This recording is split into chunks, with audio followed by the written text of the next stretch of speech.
Chapter 841. Spring had arrived. The ice and snow had melted, revealing the green grassland. The grassland was full of life. At the same time, it also represented the beginning of the war. Without the shackles of snow, the grazing season was about to arrive. Resources became the most important thing in everyone's eyes. How to have a better performance and change in the new year became a problem that everyone had to consider. As the commander of the Wangquan Metropolitan Department, Shi Wanshan's days in the Xian Mansion had been very comfortable recently.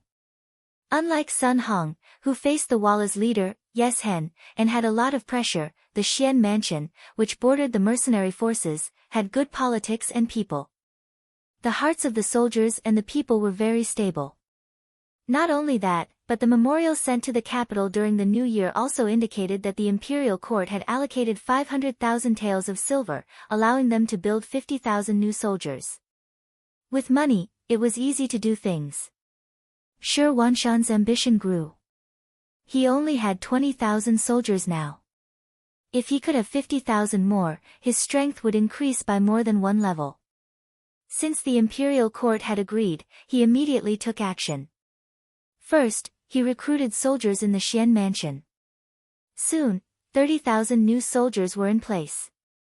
However, he was still not satisfied. In his opinion, the best source of soldiers was the Mongols. Not only were their bodies stronger than the Han people, their equestrian skills were better, and the most important advantage was that there was no need to worry about using these people. Even if they died on the battlefield, the compensation given would be very low. Most people could even not give it at all. He had sent people to inquire and found that many Mongol soldiers had been recruited in the beginning city. Among them, there were Walla soldiers, Tatar soldiers, Mongol soldiers, and Nuzan soldiers. Moreover, the scouts he sent out to inquire reported that the number of soldiers in the beginning city was unimaginable.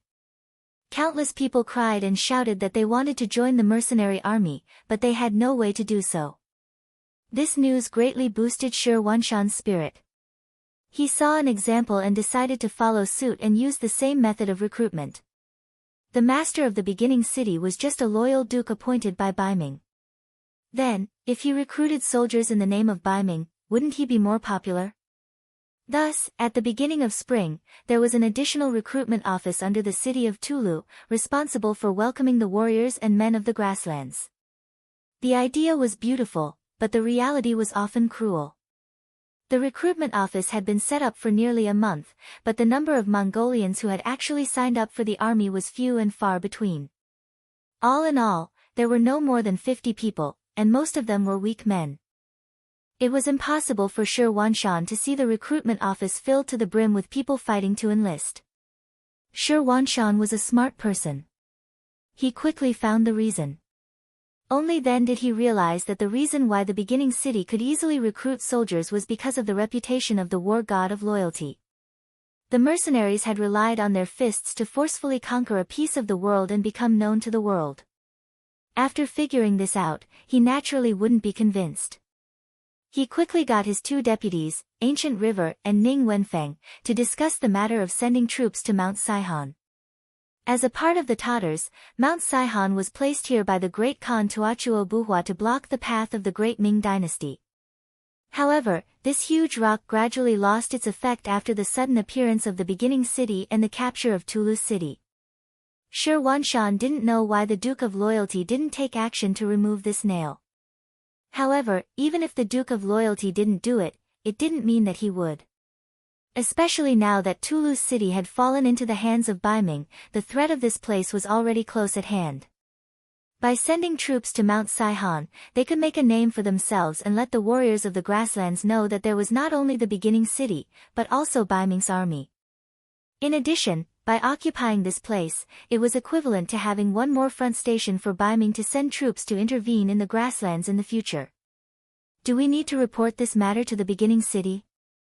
Ning Wenfeng, who was the commander and was also Shi Wanshan's think tank military advisor, asked. No need. With our strength, we can take down Mount Saihan by ourselves. Shi Wanshan shook his head. In his opinion, perhaps this action wouldn't make the Duke of Loyalty happy. Once he was notified, what if he didn't agree? What should he do then?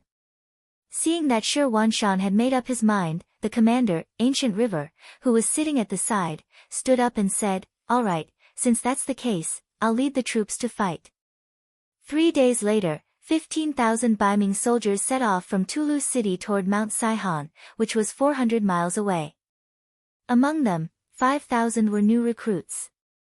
On the city wall, as the guarding eunuch, Deng Chang, watched as Ancient River, who was dressed in armor, led the troops away, he spoke in a hoarse voice, "Commander Shi, I can fill in the memorials for the expedition later, but we must win this battle. Otherwise, I'm afraid that there will be people in the imperial court who will cause trouble for us." "Ha, don't worry, eunuch Deng. With General Ancient River leading the troops, there will only be 8,000 enemies on Mount Saihan. There won't be any mistakes." Shi Huanshan looked confident. From all the information he had gathered, this battle wasn't going to be difficult. However, after 5 days, a letter requesting reinforcements was sent back to Commander Shi in Tulu city. The letter was personally written by General Ancient River. When he arrived at the foot of the mountain, he prepared to attack the city. However, on the 3rd day, when the army launched their attack, they were blocked at the black stone slope. Relying on the advantageous terrain, the Tatar army continuously counterattacked. After charging again and again, 4,000 soldiers died in battle, but they still didn't achieve any results. Not only that, but the 5,000 new recruits were also heard by the army. No matter what orders were given, they weren't willing to charge together with the old soldiers. Seeing that there were only 6,000 men left, Ancient River had no choice but to ask for reinforcements. In the past, all the information said that the Mongol army was useless. When faced with the attacks of the mercenaries, they were often quickly defeated and showed signs of defeat. This made Shi Huanshan think that the Mongol cavalry had also fallen and that their combat strength was not as good as before. However, now that they had actually fought, he knew that it wasn't that the Mongol army had fallen back, but that the mercenaries were too strong. However, since things had come to this, there was no turning back. At this moment, there was no possibility of stopping and retreating. If he really did that, the morale of the army would definitely be shaken, and the recruitment of new soldiers would naturally be unable to continue. "Send the troops. This time, I will personally take action. I will lead 5,000 soldiers." Shi Huanshan decisively made a decision. He ordered Ning Wenfeng and eunuch Deng Chang to stay behind in Tulu city. He personally led 5,000 old soldiers to Mount Saihan. In the beginning city, Yang Qindong had already received the news the moment the army in Tulu city began to mobilize. Shi Huanshan, who thought that he was smart, closed the 4 gates and didn't allow anyone to leave the city. However, he didn't know that there was something called a telegram. People didn't need to leave the city to send the news to very far places. After receiving the news, Yang Qindong quickly saw through Shi Huanshan's motive. To the south was the territory of Datong Prefecture. There was an old rival of Baiming, Yeshen. If they begged him not to harass them, they would be very lucky. Then, they would definitely not find trouble with him. The beginning city was very powerful, and it wasn't something that Shi Huanshan could easily touch. After thinking about it, it seemed that there was only Mount Saihan left. Speaking of Mount Saihan, they had also fought with the mercenaries before. They had launched a sneak attack, but they didn't gain any advantage. Yang Qindong originally wanted to get rid of them as soon as possible. However, after the scout reported the terrain there, he stopped this plan. Now was the time to develop the beginning city. It was just a poor mountain. It didn't matter whether they occupied it or not. Even if they occupied it, they still had to send people to guard it. Without that place, it meant that there was no buffer between him and Baiming. Yang Qindong, who had always looked at the big picture, let them go. He didn't expect Shi Huanshan to have designs on them. Well, since he wanted to hit a rock, he might as well do it. When the time came, both sides would suffer. Wouldn't that be more beneficial to him? After receiving the news, Yang Qindong didn't take this matter seriously. In fact, he had already thought about the outcome. On this day, he was attending the opening ceremony of the newly built Yang Family Academy in the beginning city. After a few months of hard work, an academy with a height of 4 stories and an area of more than 100 acres was built. Yang Qindong was the president, and Wang Si was the first vice president. They were in charge of the main matters of the academy. The academy opened up the main subjects such as mathematics, language, physics, science, medicine, and other subjects. There were also other subjects such as sports, music, art, and even foreign language classes. Although they were only teaching some Mongolian, Russian, Japanese, and Korean, for now. However, it wouldn't be long before some Western languages would be developed.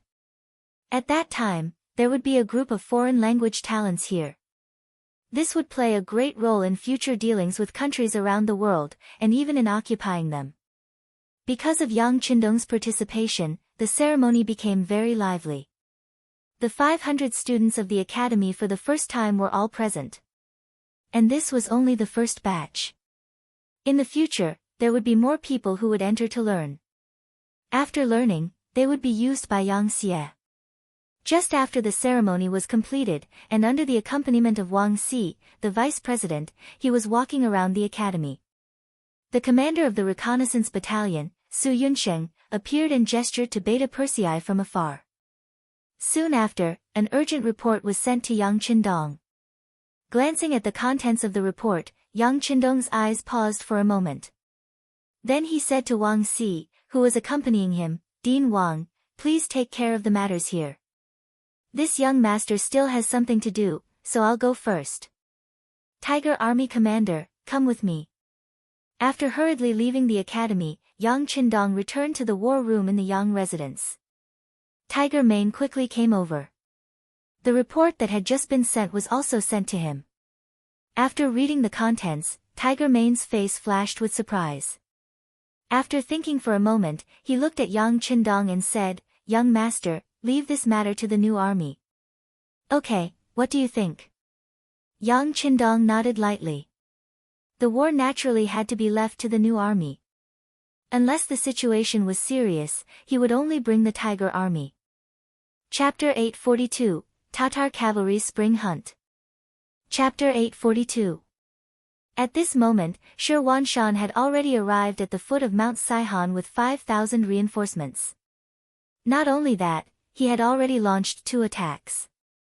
Under the ferocious attacks of the reinforcements, they had already taken over half of the magnetite slope. The dawn of victory was right in front of them. Report. A scout on a fast horse suddenly appeared in front of the Baiming army's tent. Then, the cavalryman, who was sweating profusely, jumped off his horse and knelt on the ground. "Commander, a large number of Tatar cavalrymen suddenly appeared 50 miles behind us. They are heading straight for us." "Behind us?" Shi Wanshan's face turned cold when he heard the report. His eyes were filled with disbelief. Ancient River, who was standing at the side, was also shocked. "What's going on? Are you sure it's the Tatar cavalrymen? Where did they come from? How many of them are there?" "We don't know where they came from, but there should be around 40,000 of them." The scout raised his head and then lowered it again, reporting what he knew. "Retreat, continue scouting." When he heard that there were 40,000 enemy cavalrymen, Shi Wanshan could no longer remain calm. After the scout retreated, he glanced sideways at Gu He, who was at the side, with a strong intention to ask. "Let's retreat. Let's retreat to Tulu City first. Maybe they aren't coming for us."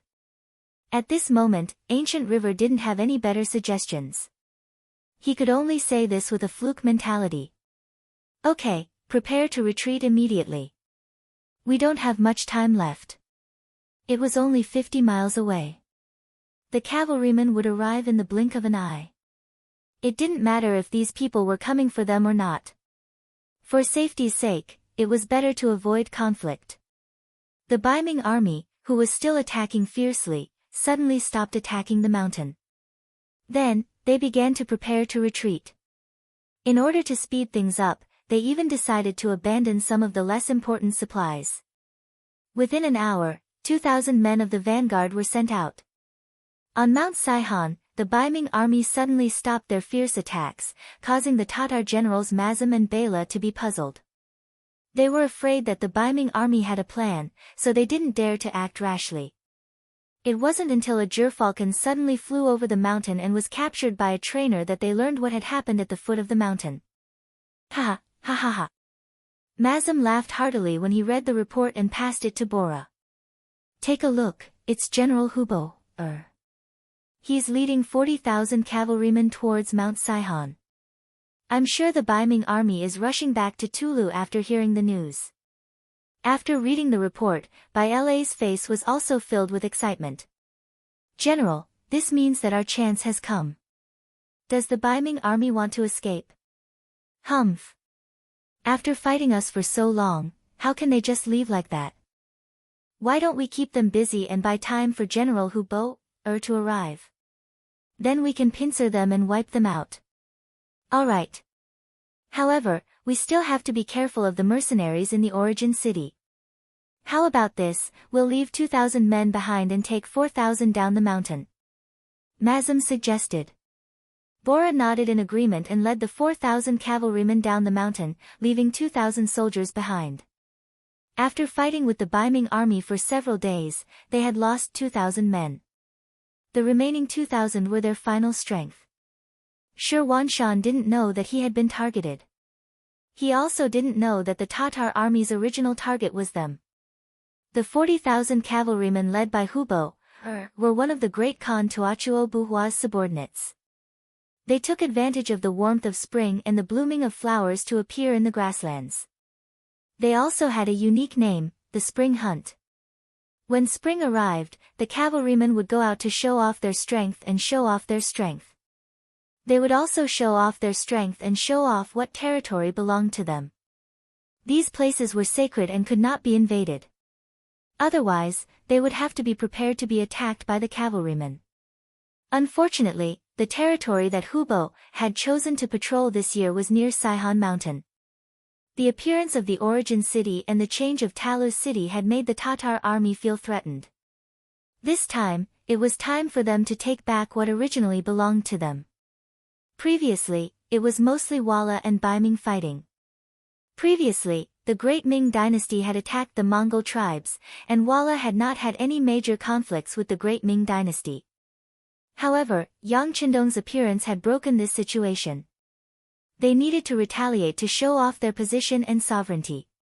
It was under such circumstances that Hubo led his 40,000 cavalrymen into the grasslands. Along the way, the scouts at the front had sent news that when the Baiming army was attacking Saihan Mountain, Hubo had led his army over. They wanted to start with the Baiming army that dared to cross the line. As the army headed down Mount Saihan, in the middle of the troops, Hubo received news that the North Ming army was making a move and wanted to retreat. A vicious look flashed across his face. You want to retreat? It's too late. Where's General Gaur? I'll give you 5,000 cavalrymen. Set off first and stop the Baiming army from retreating to Talu city. The main army will follow soon. Understood. A Mongolian general dressed in armor cupped his fists in acknowledgement, then galloped out on his horse. Not long after, he gathered 5,000 cavalrymen and sped down Mount Saihan. Hubo did not even look at the cavalrymen. With 5,000 cavalrymen paving the way, he was confident that the Baiming army would not be able to escape. At this moment, while hurrying, he said to Mu Ren beside him, General Mu, continue to tell me about the war god. Mu Ren originally belonged to the Tatar faction. Previously, when the Mongol tribe wanted to surround the city, he saw that the situation was not good and immediately escaped. He met up with General Chiga of Guangwu town and left the region together. There were mercenaries in front and the Mongol army in the north. Under such circumstances, they were weak and could only give up on defending this place. They wanted to go to the south to find Tua Tua to work for the Great Khan. However, they did not expect to meet Hubo, who had come for the spring hunt. Both sides gathered together and their army reached 50,000. Since Hubo had asked, Mu Ren naturally had to answer. Yes, General. Speaking of this war god, he is indeed very famous. In this region, everyone who hears his name trembles in fear. After he changed Arakumaki to the first city, he defeated Agar Dorji's 50,000 soldiers and the 20,000 soldiers of the Mongol tribe in the north of the desert. Not to mention the changes in Hubo's heart after hearing Mu Ren's words, just the sudden appearance of 40,000 Mongol cavalrymen in Talis city, and according to the scouts, there were 10,000 soldiers following behind them. When Ning Wenfeng heard this, he immediately felt the severity of the situation. The Wanquan Metropolitan Division had 20,000 old soldiers. Previously, General Ancient River had taken 10,000 with him. Later, General Shi Wanshan took another 5,000. Now, he only had 5,000 soldiers left, of which 2,000 were in charge of training the new soldiers in the Xian manner. He only had 3,000 old soldiers.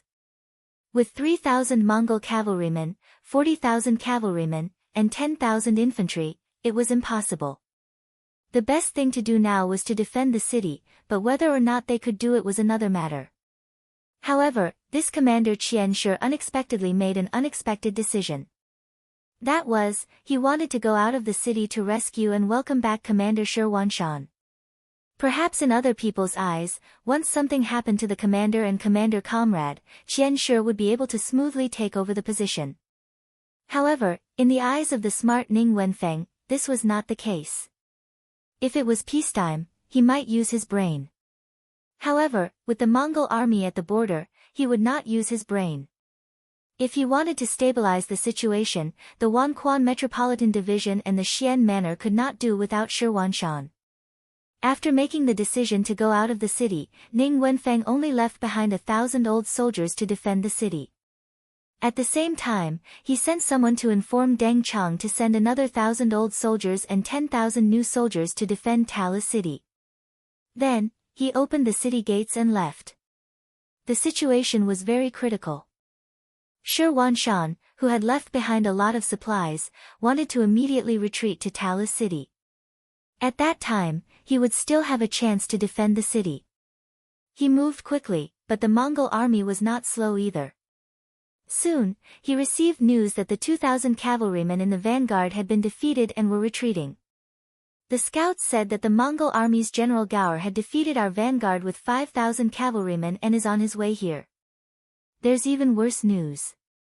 Behind us, General Mazam of Mount Saihan is also chasing us with 4,000 cavalrymen. What should we do? He asked Gu Wanshan anxiously. Clearly, the current situation was far worse than they had imagined. Let's go. He said anxiously. Kill. Carve out a path of blood. Let's return to Talis city before the enemy completely encircles us. Perhaps at this time, when Feng has already brought people over to us. Shi Wanshan replied after a short moment of silence. General Ning. Ancient River's eyes were filled with doubt. There's no doubt about it. Wenfeng sees the big picture. He knows the importance of the two of us at this time. If something happens to us, he won't be able to defend Talis city alone. He might even lose Xian city. At that time, even if the Mongol army doesn't take his life, the emperor will. Shi Wanshan said firmly. It had to be said that his years in the bandit den had given him a very accurate grasp of people's hearts. Seeing Shi Wanshan's confidence, Ancient River could only choose to believe him. Alright, since that's the case, what should we do next? Chapter 843. Order the army to charge forward.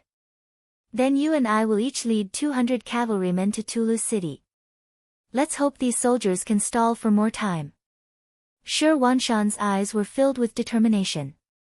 For his own safety, he had made the decision to sacrifice his main army. This was equivalent to abandoning the safety of the majority of the people. This was not what a qualified general should do. But at this moment, Ancient River also knew that they had no other choice but to do this. Once they acted on their loyalty and traveled with the main force, the final result would be that even their own lives would be lost inside. Okay. After a little hesitation and struggle, Ancient River did not object and agreed to this decision. Then the two of them began to select elite soldiers to supplement the 400 people that they needed to take away.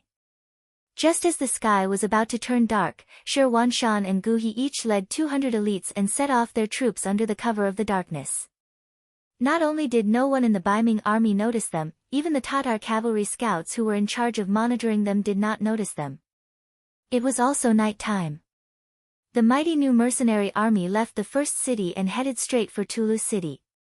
Tulu City was the main supply point of the mercenary army. Once it was lost, there was only one way left. For the first city that needed a lot of materials, this was obviously not enough.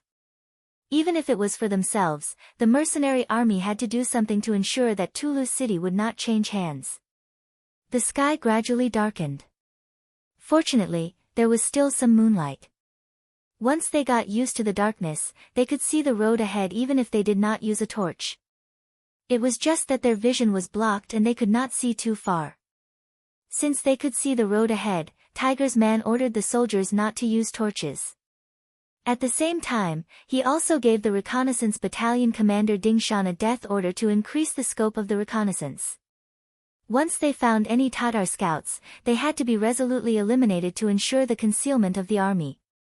Hu Mang also knew that once the sun rose, he wouldn't be able to hide his whereabouts even if he wanted to. All he wanted was to have a peaceful night and not be discovered by the enemy during the night. Ding Shan, who had received the death order, set out. Although there were only 500 scouts in the reconnaissance battalion, every one of them was an elite in the army.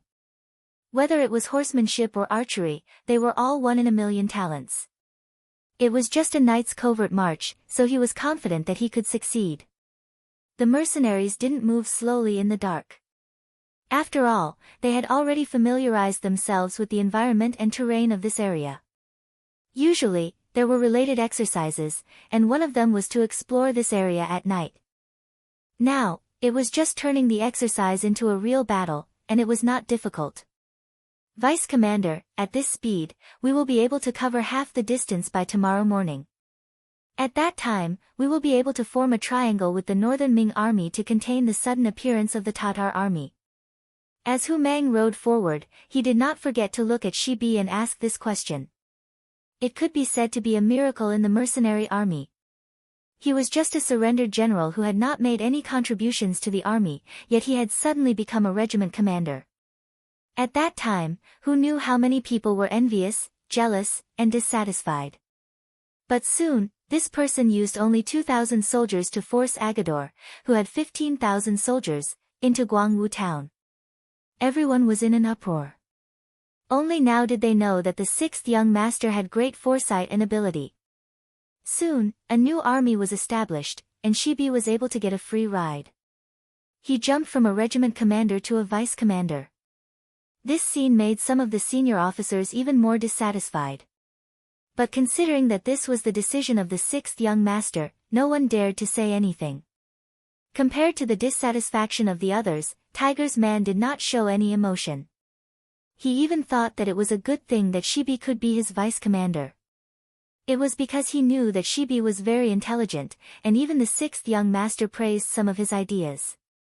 So whenever something happened in the army, he would always listen to Shi Bi's opinion. Yes, Commander. Our sudden appearance will definitely give the Tatar army a surprise. At that time, they will not be able to attack Tulu City. But at the same time, the pressure on us will not be small. We need to be mentally prepared. Shi Bi had been analyzing the situation on the battlefield the entire time. Although he was once a member of the Tatar army, he was now entrusted with an important task by Yang Qindong. All he thought about was how to repay this kindness. The so-called Tatar army, in his eyes, did not have any friendship. They were only enemies and opponents. Yes, we need to be mentally prepared. But fortunately, we still have 6 battalions of musketeers. As long as we do not take the initiative to attack, whoever wants to attack us will not be able to gain any advantage. Tiger's man nodded. Of course, he knew how much pressure it would be to defend Invincible City against 50,000 enemies by himself. However, he was not afraid. The new army was trained by him. Since the establishment of the army until now, they had undergone more than a month of hard training. Their combat strength had already reached the standard that he had expected. Although they could not be said to be very strong, there should not be any problems if it was just defense. You are right, army commander. But the musketeers can only defend against enemies in front. What if enemies appear behind us? Shibi first nodded in agreement, then raised his own doubts. Vice Commander, are you talking about the enemies on Saihan Mountain? Didn't the scouts report that there are only 2,000 people left on the mountain? What kind of situation have they become?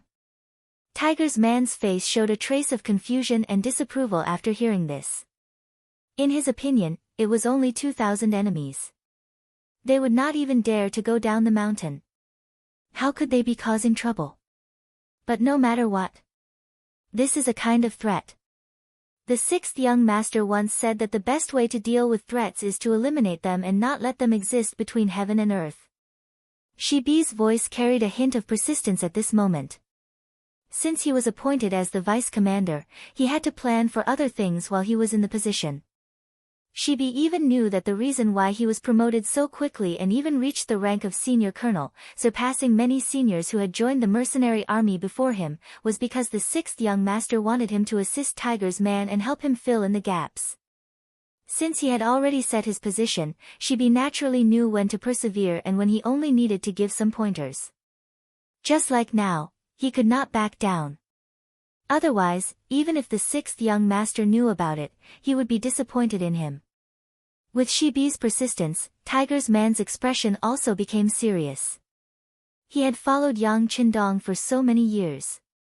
How could he not know what the young master was thinking? Seeing that Shibi was not as obedient as he usually was, he asked, "Then, what do you think, Vice Commander? Take him out. If we do it well, we can even deal a heavy blow to the enemy reinforcements. Although we can't achieve a great victory, every enemy we kill will reduce some of the pressure on us in the future." Shibi immediately revealed his plan. It included a night attack on empty Saihan, setting a trap, and waiting for the enemy reinforcements to arrive to deal a heavy blow to them, and so on. Tiger's man listened attentively to this battle plan and nodded in agreement from time to time. When Shibi closed his mouth, his heart was filled with a myriad of emotions. The vice commander that the young master assigned to him was truly a talent, a great talent. If they did as he said, it could indeed solve a lot of problems. Seeing that Shibi was so confident, Tiger's man knew that this battle had to be fought. He immediately said, "All right, we'll do as vice commander says. Take a look and decide which troops to send to carry out these missions." Since Tiger Edge cooperated so enthusiastically, he didn't dare to be careless. He proposed his own ideas in a suggestion manner. What followed was naturally approved by Tiger's man. Then, the army continued to move forward. However, as they moved forward, groups of soldiers separated from the army and began to move in another direction. The sky was getting darker and darker. It would be midnight in 2 hours. Gal's 5,000 cavalrymen and Mazam's 4,000 cavalrymen launched a night attack on the Baiming army's main force in a pincer attack. The iron hooves of the warhorses trampled on the ground. Amidst the rumbling, they charged ferociously again and again. Faced with a pincer attack from two sides, the Baiming army, which was mostly made up of new soldiers, fell into chaos. When the Kiliarchs wanted to ask for instructions on what to do next, they realized that the commander-in-chief and the commander-in-chief were nowhere to be found. With the battle on the horizon and the commander missing, the already chaotic Baiming army became even more chaotic.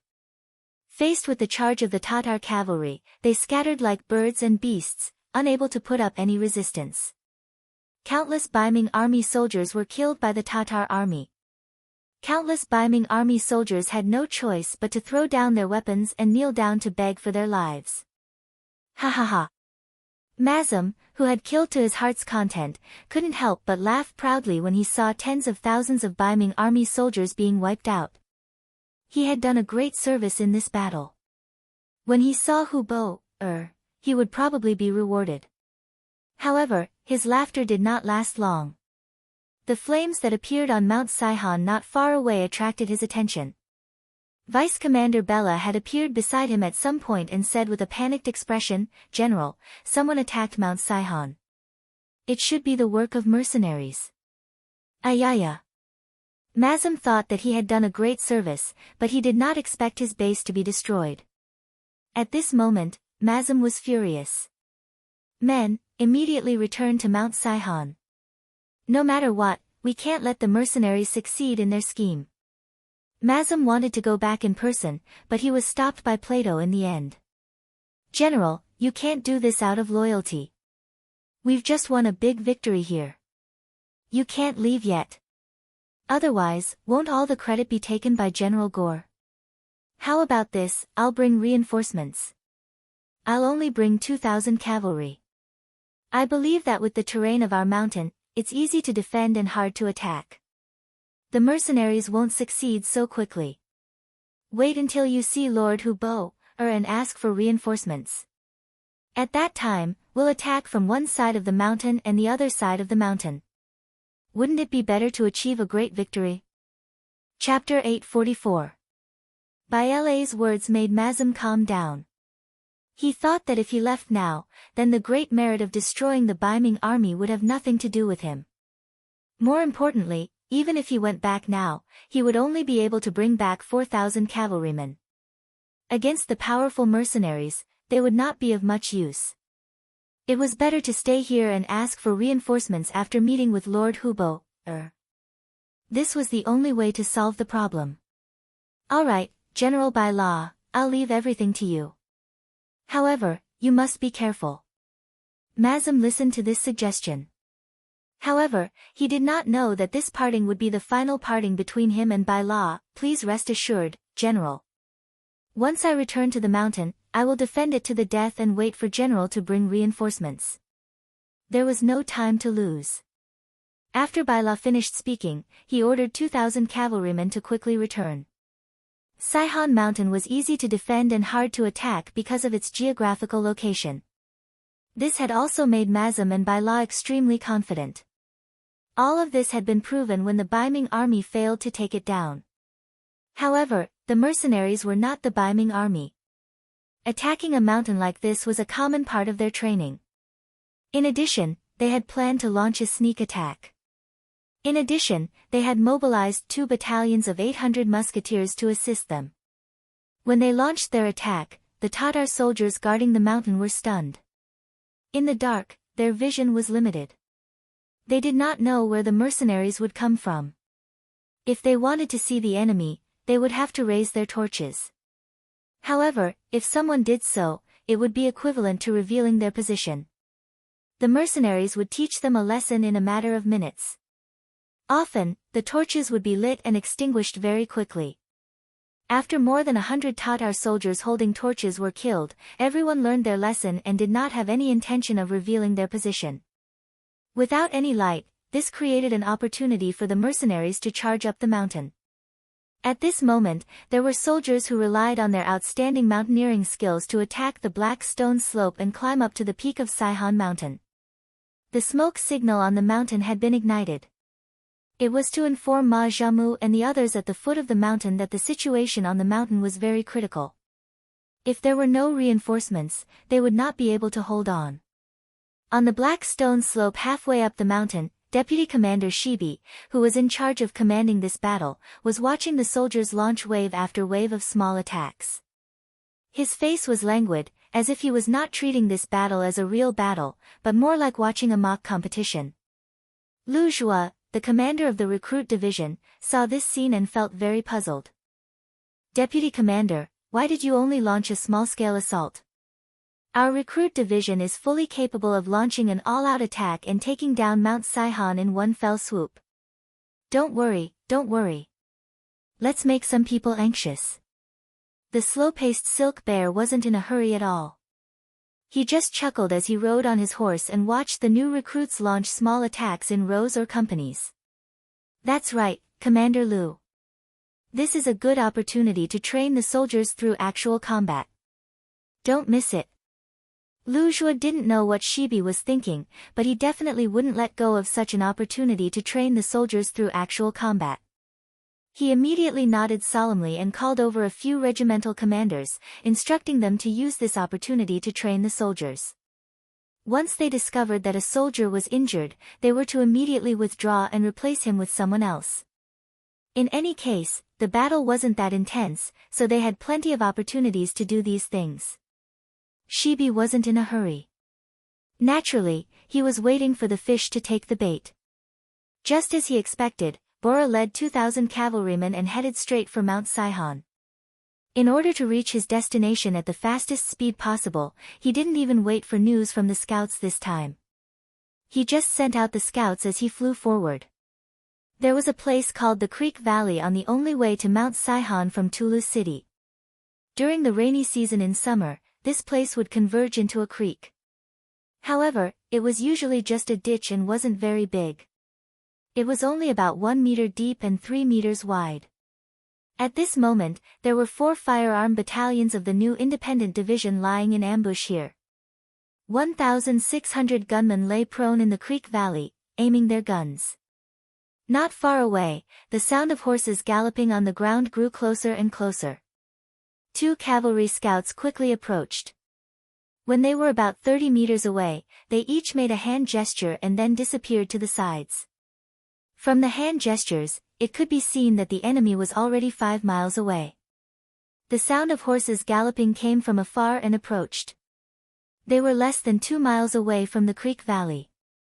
With the faint moonlight in the sky, they could faintly see the constantly moving silhouettes in the distance. All the firearms soldiers couldn't help but slow down their breathing and relax their bodies. Bang! A flare that was as bright as day suddenly flickered in the air, instantly illuminating the land as if it was daytime. The 2,000 Tatar reinforcements also entered everyone's sight at this moment. Then, a roar of fire rang out. Under the sound of gunfire, the land that had returned to night was filled with flowing light. Following that, one after another, the Tatar cavalrymen fell from their horses. Occasionally, they would even let out miserable cries. Kill! Right after the sound of gunfire rang out, countless cavalrymen suddenly appeared on both sides of the creek valley. The torches in their hands were lit one after another as they charged towards the location of the 2,000 Tatar reinforcements. After 2 rounds of shooting, the Tatar reinforcements threw down at least 500 corpses. When the gunfire finally stopped, the surrounding torches illuminated their faces. Then, waves of arrows pierced through the air and landed within the army, causing several hundred people to fall from their horses.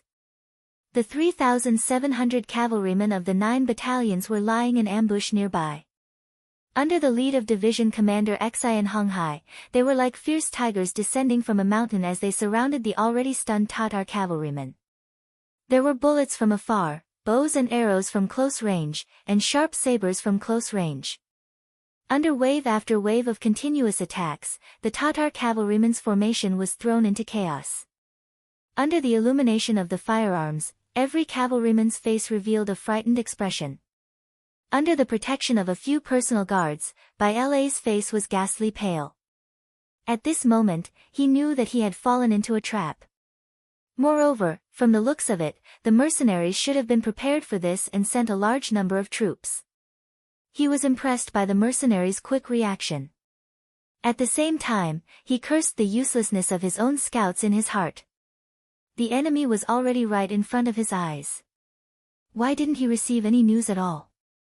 The lack of timely information ultimately led to the defeat of this battle. The 2,000 reinforcements only resisted for less than an hour. All of them, including General Baila, died in battle. In the end, there were only about 500 injured soldiers. Quickly clean up the battlefield. Send a battalion of people to send these injured soldiers back to Chichen City. At the same time, send someone to inform the deputy commander on the mountain that this is a great victory. They can take down Mount Saihan. Division Commander Xian Honghai rode on his warhorse and constantly gave out orders. After an hour, the general attack on Mount Saihan began. In less than an hour, the enemy was completely annihilated. Mount Saihan became one of the areas that First City expanded to the south. In the same night, the commander of Wanquan City, Shi Wanshan, and the commander of Wangquan City, Tongji Ancient River, were under the protection of 400 elite cavalrymen.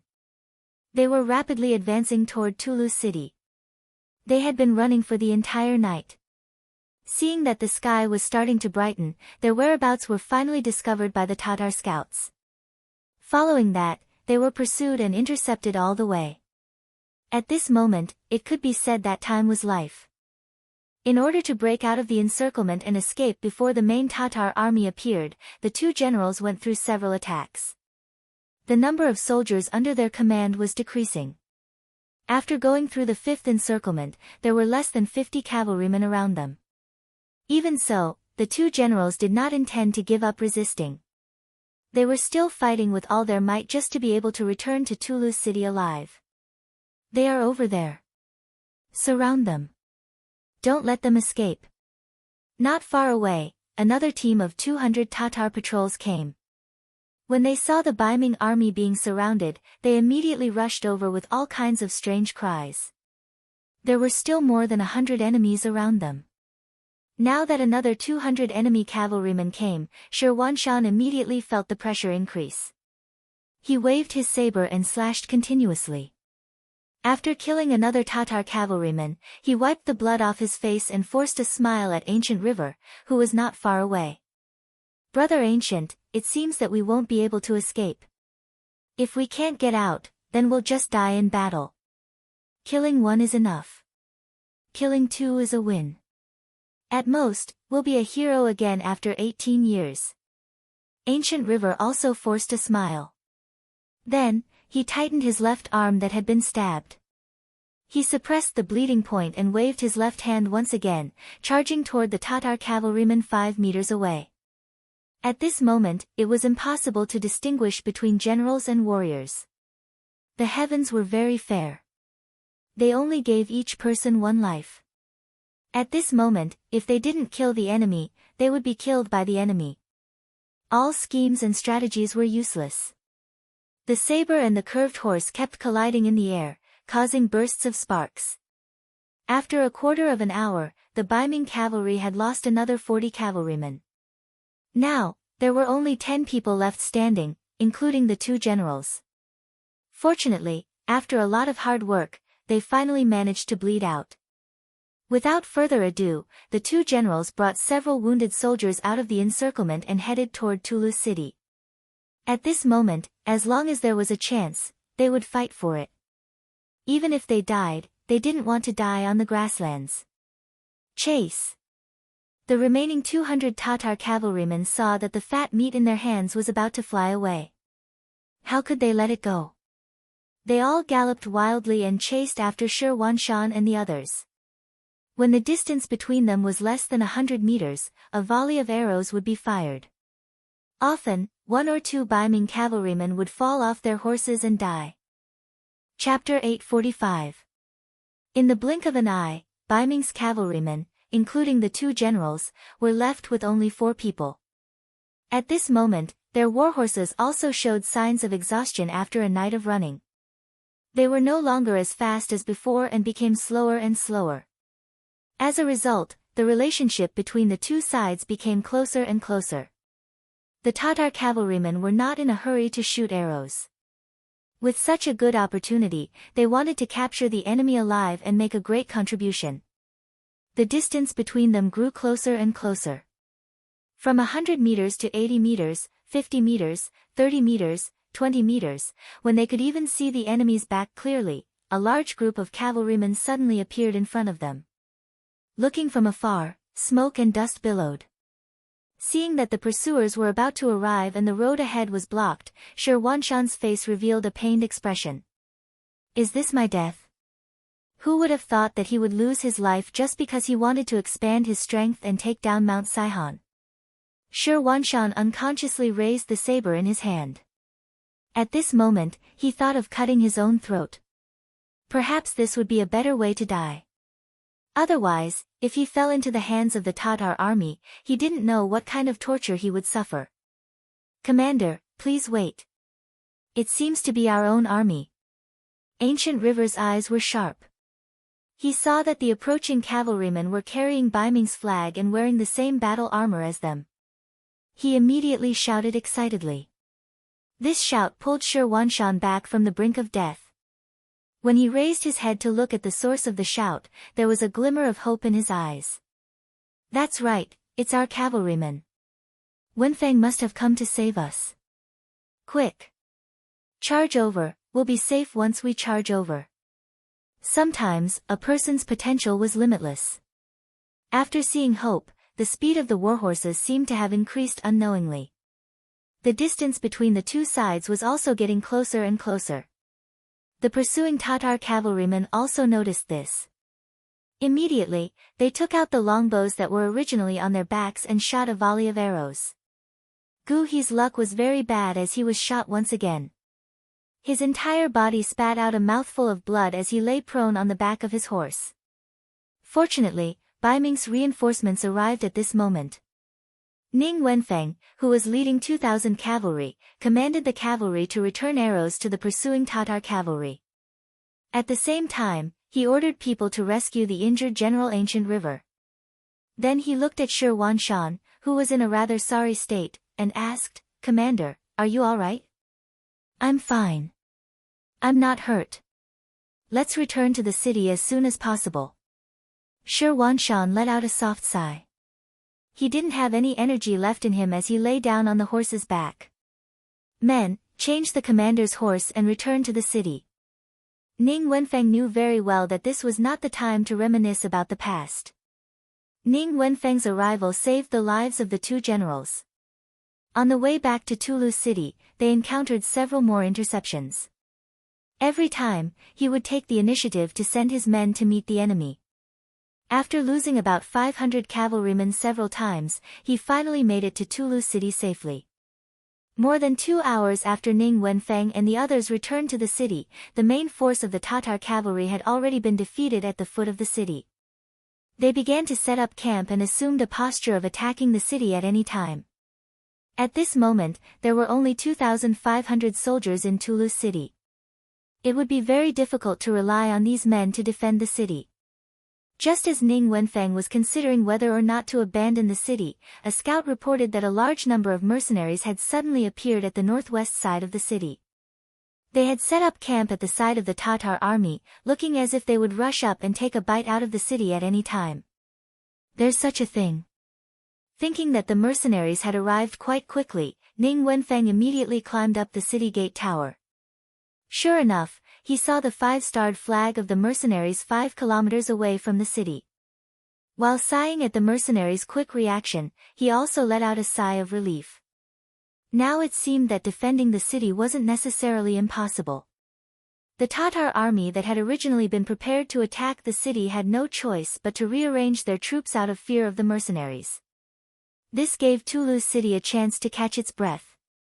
After noon, the Xian mansion's reinforcements arrived after receiving the news. Eunuch Deng Chang led 1,000 old soldiers and 10,000 new recruits. At this moment, there were only 1,000 old soldiers left in the Xian mansion, which was the minimum number they could send. But no matter what, with their arrival, Ning Wenfeng had gained some confidence. He was even more confident in defending Tulu City. In the Tatar army's tent, Hu Bo listened to the report of last night's battle with a terrifyingly gloomy expression. To be specific, they hadn't suffered any losses. It was true that they had lost Mount Saihan and had lost 4,000 cavalrymen, but they had also wiped out 10,000 of the Bai Ming army's main force. In other words, they had come out on top. However, Hu Bo's sudden appearance should have been able to catch the Bai Ming army and the mercenaries off guard. Now, it seemed that while it had some effect, it wasn't enough. In the end, it was all because the mercenaries had interfered. This made Hu Bo even angrier at the mercenaries than at the Bai Ming army. "Mazam, Gore, I'll give you 3,000 cavalrymen to attack the mercenaries. I want to see how strong they are. General Chiga, I'll give you 5,000 infantrymen. Prepare to take down Tulu City. I want to massacre the city and bury the 4,000 soldiers from last night." Hu Bo furiously gave out 2 orders. Once the order was given, Mazam and the other two who were named were about to leave the tent. However, General Mu Ren, who hadn't been named, suddenly stood up. "General, you can't do this. With the mercenaries' strength, 6,000 cavalrymen won't be able to break through. If we send them out, we'll suffer even greater losses." Mu Ren had told Hu Bo about the mercenaries' strength on the way here. He had thought that both sides would listen to his advice and be more careful when facing the mercenaries in the future.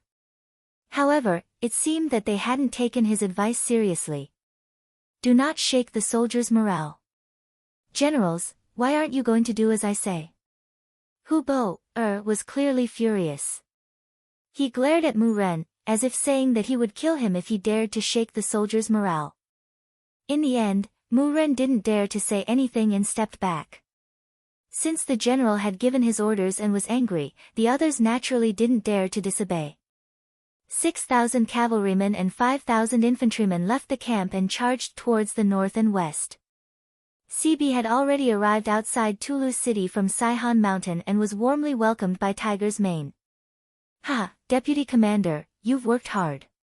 The travel-worn CB hurriedly took a few steps forward and arrived in front of Hu Mang. He respectfully saluted. "Commander, you're the one who's working hard. I'm just following your orders. Speaking of which, if they won the battle, most of the credit should go to the commander." CB's attitude was very good. Since he knew that he couldn't win, he might as well take a step back and keep a low profile. Whether it was Tiger's Mane or the sixth young master, they all knew what he was doing. As expected, Tiger's Mane chuckled when he heard CB's words. In truth, with his position, he didn't care about military merits. The sixth young master trusted him more than anything else. However, CB's actions were also to show his authority, so he naturally wouldn't refuse. In return, he enthusiastically pulled CB's hand and led him to the central tent. The other captains of the other teams followed closely behind him. Previously, it was the battle at Guangwu town. Now, it was the battle at Saihan Mountain. They no longer felt jealous of this newly promoted deputy commander. After all, people would only compare themselves to people of similar strength. However, for someone who was already far ahead of them, it was better to put away such thoughts. The officers of the new army strode into the tent. The moment they entered, they saw a sand table that had been set up at the last minute. It recorded the comparison of the military strength of both sides and the way they were arranged.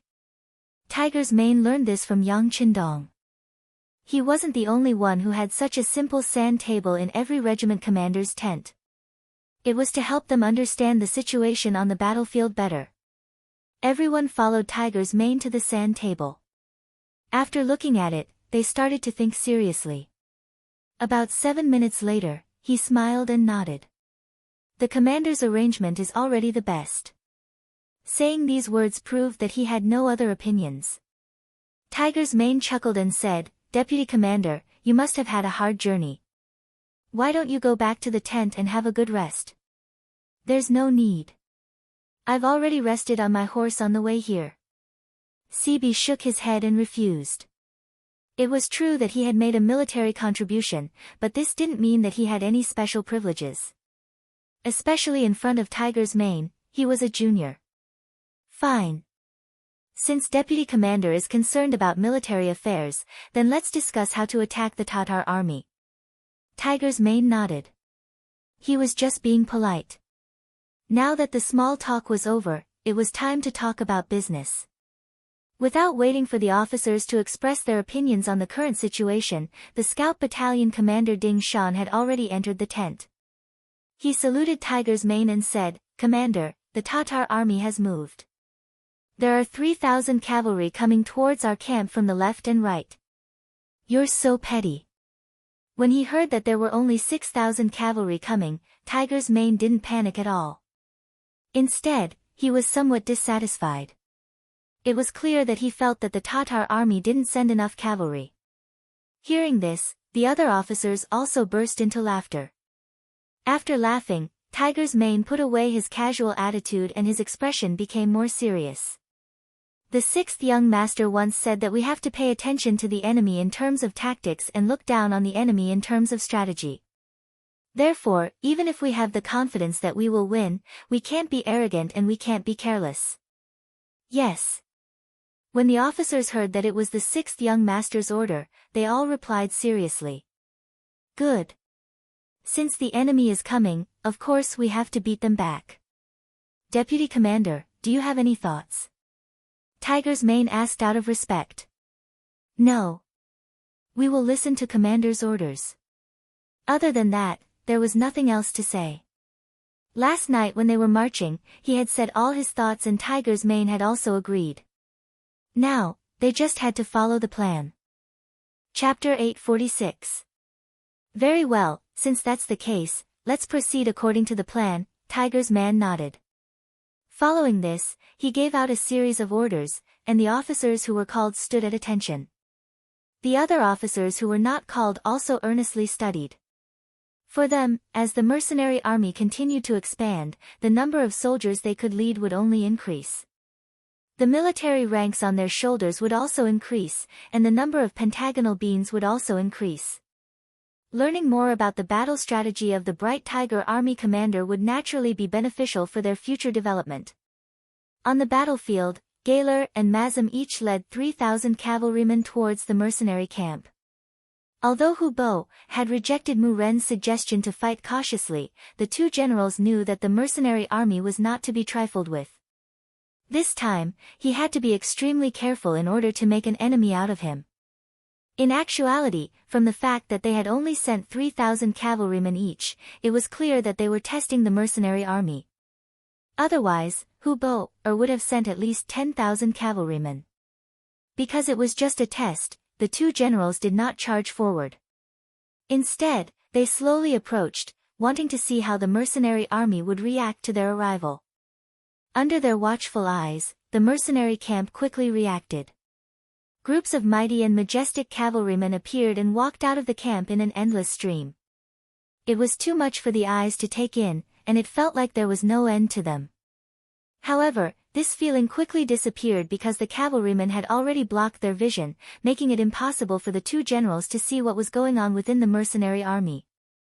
General Gaylor lightly sighed. The mercenary army's tricks made him feel a sense of helplessness.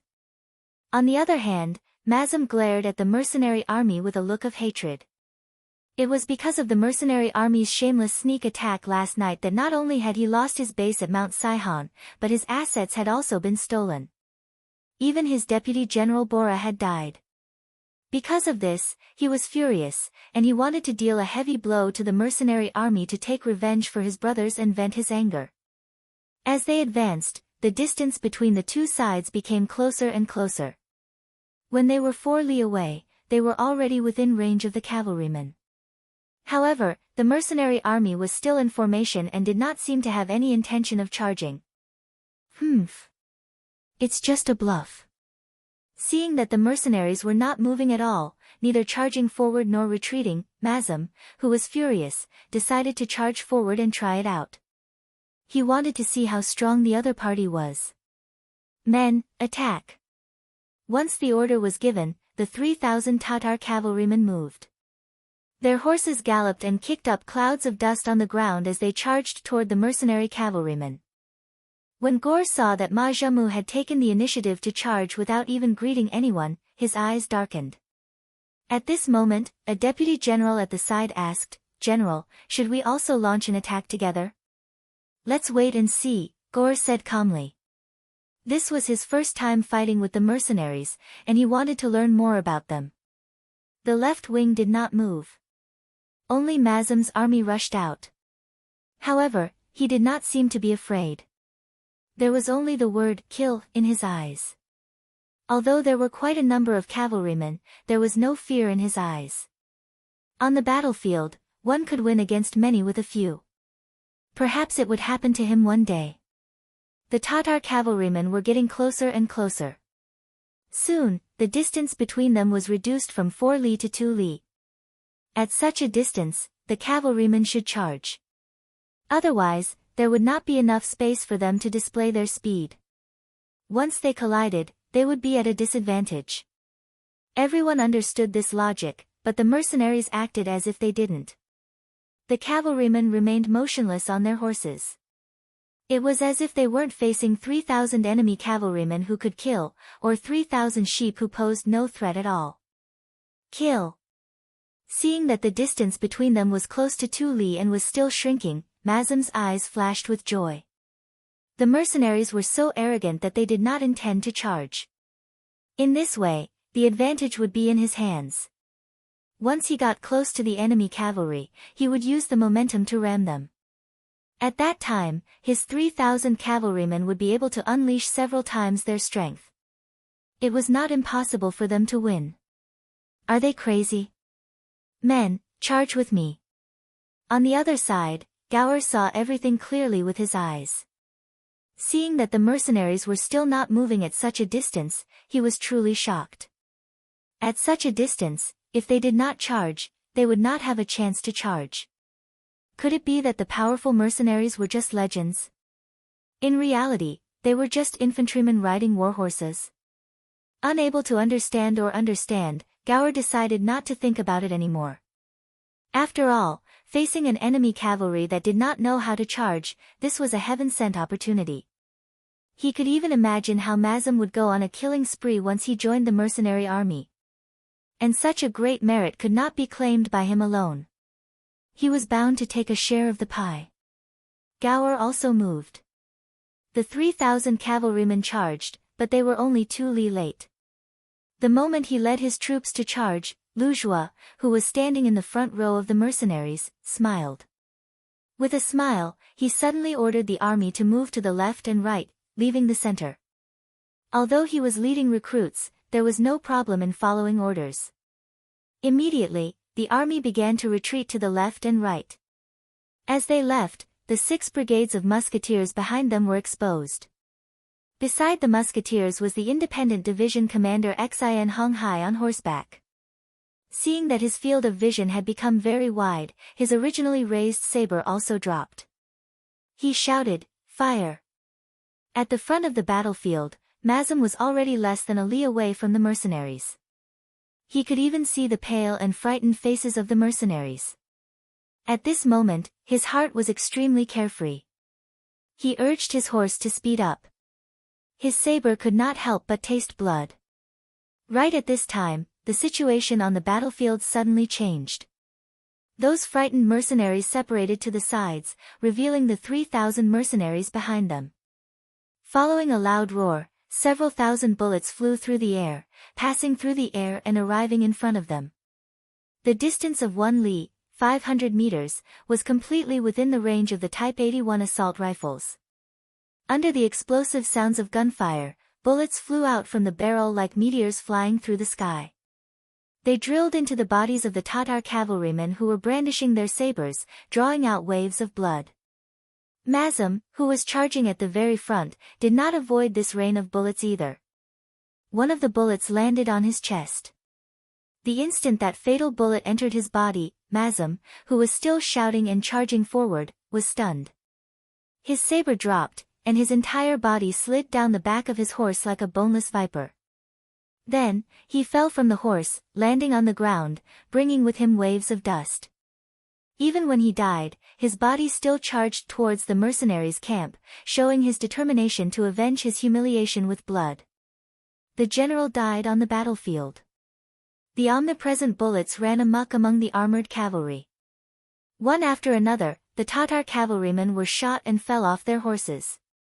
One after another, the Tatar cavalrymen lost their lives while still shouting to charge. All of this happened too fast, so fast that many people could not react in time. As the cavalrymen at the very front fell off their horses and died one by one, the Tatar cavalrymen behind them finally felt fear. They did not even have the chance to fight with the enemy and were about to be shot to death. No one wanted to see this kind of scene, and no one was willing to encounter it. Quick, quick, retreat, retreat. They knew that rushing forward would only lead to their own deaths. More and more Tatar cavalrymen reined in their horses, turned their horses around, and began to run back the way they came. There were some brave warriors among these Tatar cavalrymen. They were not as afraid of death as ordinary people, but this kind of unequal slaughter, this kind of aggrieved death, was definitely not what they wanted in their hearts.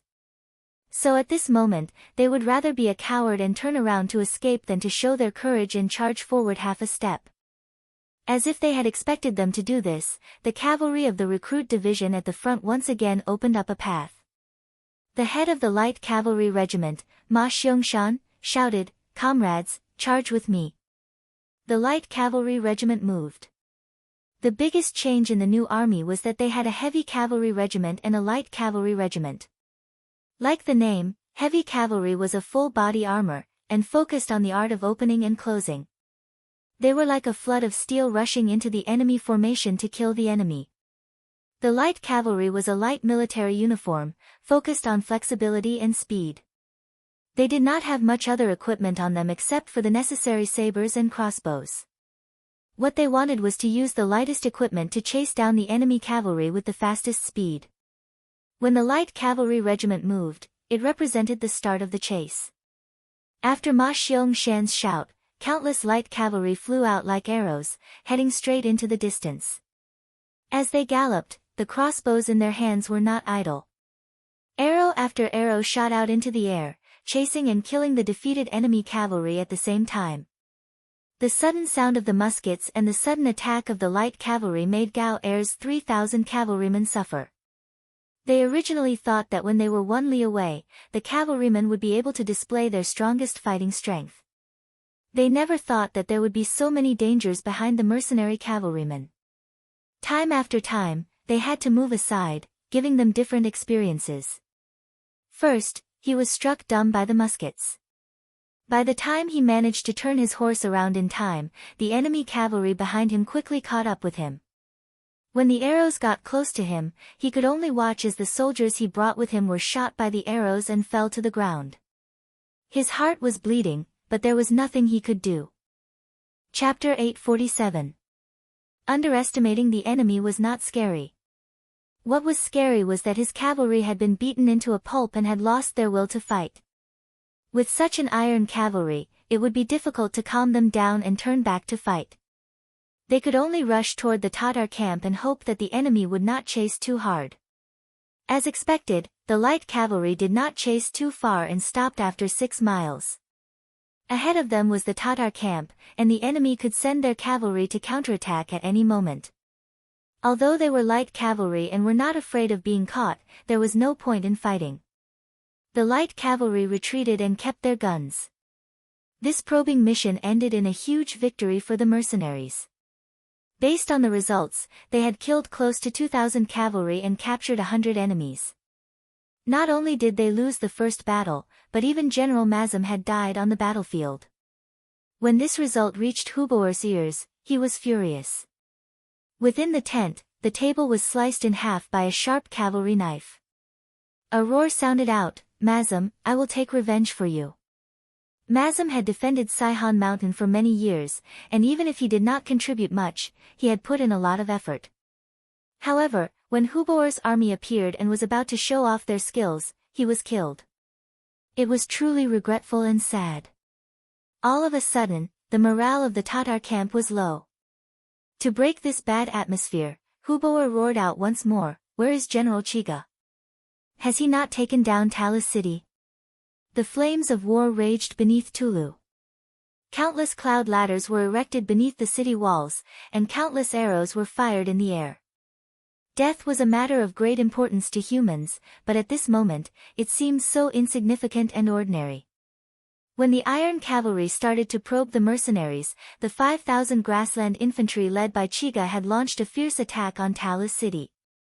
It was said that the grassland Iron Cavalry were unparalleled in the world. Everywhere they went, locusts would sweep past, and not a single blade of grass would grow. However, what everyone didn't know was that the trained grassland infantrymen were also elites among soldiers. They existed for the purpose of sieging cities, and their instructors were generals with rich experience in sieging cities. The grassland cavalry relied on speed, while the Ming army relied on the city walls. Both sides had their advantages, and it was difficult for one side to gain the upper hand. As time passed, Ming Chengzu conquered the 5 grasslands and opened up the path of the Ming army's iron cavalry. After the Mongol soldiers suffered losses time and time again, they started to learn from the strengths of the Ming army to create offensive infantry. A person's greatest ability lies in learning and imitating. After Ming Chengzu passed away, the advantage of the Ming army cavalry slowly disappeared. As a result, the Mongol siege infantry grew. This time, the 5,000 infantrymen had this ability. Their teachers were the captives of the Ming army who had their cities conquered. Since they were living under someone else's roof, they had no choice but to lower their heads. In order to survive, not many of them could reject the mere teaching of skills. Because of this, the Mongol army that was attacking the city was really aggressive. The moment they appeared, they beat up the Baiming army. The 3,000 new Baiming soldiers that were in charge of defending the city suffered heavy casualties. Cries of emergency continuously entered the ears of General Ning Wenfeng, who was in charge of the formation. He had no choice but to bring 1,000 old soldiers and 3,000 new soldiers to re-enter the city and stabilize the situation. On the battlefield, the biggest difference between the new soldiers and the old soldiers was the amount of battle experience. Usually, the experienced old soldiers knew what to do without orders. They could freely counterattack and attack when they should and dodge when they shouldn't. The new soldiers were different. They were like a heavy stone mill. If you pushed them, they would move. If you didn't push them, they would be as immovable as a mountain. When these new soldiers came to the battlefield, they were terrified by the aura of death on the battlefield. Without orders, how would they know what to do? When the new soldiers lost, the old soldiers went up. The new and old soldiers helped one another, and Ning Wenfeng's commanding ability was displayed. He chased back the Mongol infantry that had charged up the city walls. After a few rounds, they finally lasted until night time, and the offensive came to an end. Within the city lord's manor, the injured ancient river was still resting on the bed. Shi Wanshan, who had mostly recovered, and eunuch Deng Chang were sitting in the hall, talking to the exhausted Ning Wenfeng. Eunuch Deng, Commander, the losses in this battle are too great. More than 2,000 new recruits have died, and 2,000 have been injured. If this continues, I'm afraid it will be difficult to defend the city. Why don't we retreat to the Xian mansion? The city walls there are higher, and it will be much easier to defend than Tulu's city. Ning Wenfeng grumbled while probing. His eyes were filled with hope. We can't. Deng Chang was the first to speak. The two generals might not know, but when the Duke of Loyalty and Courage gave Talu's city to the Great Ming, everyone in the imperial court clapped and cheered. The people of the capital also took to the streets and lit firecrackers to celebrate. Everyone took Talu's city as a symbol of the rise of Baiming. How could we give it up at this moment? If we really did this, there would be no need for anyone else. Just the memorials from the imperial censors would be enough to crush us to death. Deng Chang's words made Shi Wanshan, who originally wanted to say something, shut his mouth immediately. If this really was the case, Talu's city could not be lost. Otherwise, their political lives would come to an end. At that time, no matter how great their ambitions were, they would be powerless to carry them out. Hold on a little longer. If we really can't do it, we'll transfer all the new soldiers from the Xian manor. As long as we take the stance of defending to the death, no matter how fierce the Tatar army is, they will know the difficulties and retreat. Shi Wanshan thought that there was still a strong mercenary army outside the city, and his heart was a lot more comforted. Ning Wenfeng was just probing, and since there was no other way, he didn't consider it. As for transferring soldiers from the Xian manor, after a moment of hesitation, he said, perhaps this is the only way. Otherwise, the 2,000 some veterans and 5,000 new soldiers in the city won't be able to last for very long. Fine, then we'll transfer soldiers from the Xian manor. First, we'll transfer 500 veterans and 10,000 new soldiers. Deng Chang finally made the decision. At this point, there were only 500 veterans and 10,000 new soldiers left in the Xian manor. This would be their final strength. They had exerted great strength, suffered great losses, and gained nothing in the end. They still had to bitterly defend Tala City, to the extent that they had almost used up all the veterans. It had to be said that this time, they had really made a loss. This result left Shi Wanshan and the other two speechless for a long time. They didn't even seem to have the mood to talk. In comparison, the atmosphere in the Tatar army camp was much better than it was in the afternoon. Chiga had already reported the casualties. During the attack during the day, more than 1,000 soldiers had died and more than 1,000 were injured. They only needed to rest for a night, and more than half of them could still participate the next day. In comparison, Baiming's defenders had suffered more than 4,000 casualties, which was twice the number of their own side. Everyone knew that during a siege, the attacking side would often be at a disadvantage. Generally speaking, to siege a city, one had to have at least 3 times the strength of the enemy. This time, the results were the exact opposite. The losses of the defenders were more than double that of the attackers. Even if they didn't take down the city, it was still a great victory. Hu Bo's expression was much better, and he encouraged Chiga. He said that they would continue to attack the city tomorrow and try to take down Tala City, as well as find a place for the army to settle down. Chiga naturally nodded towards his words.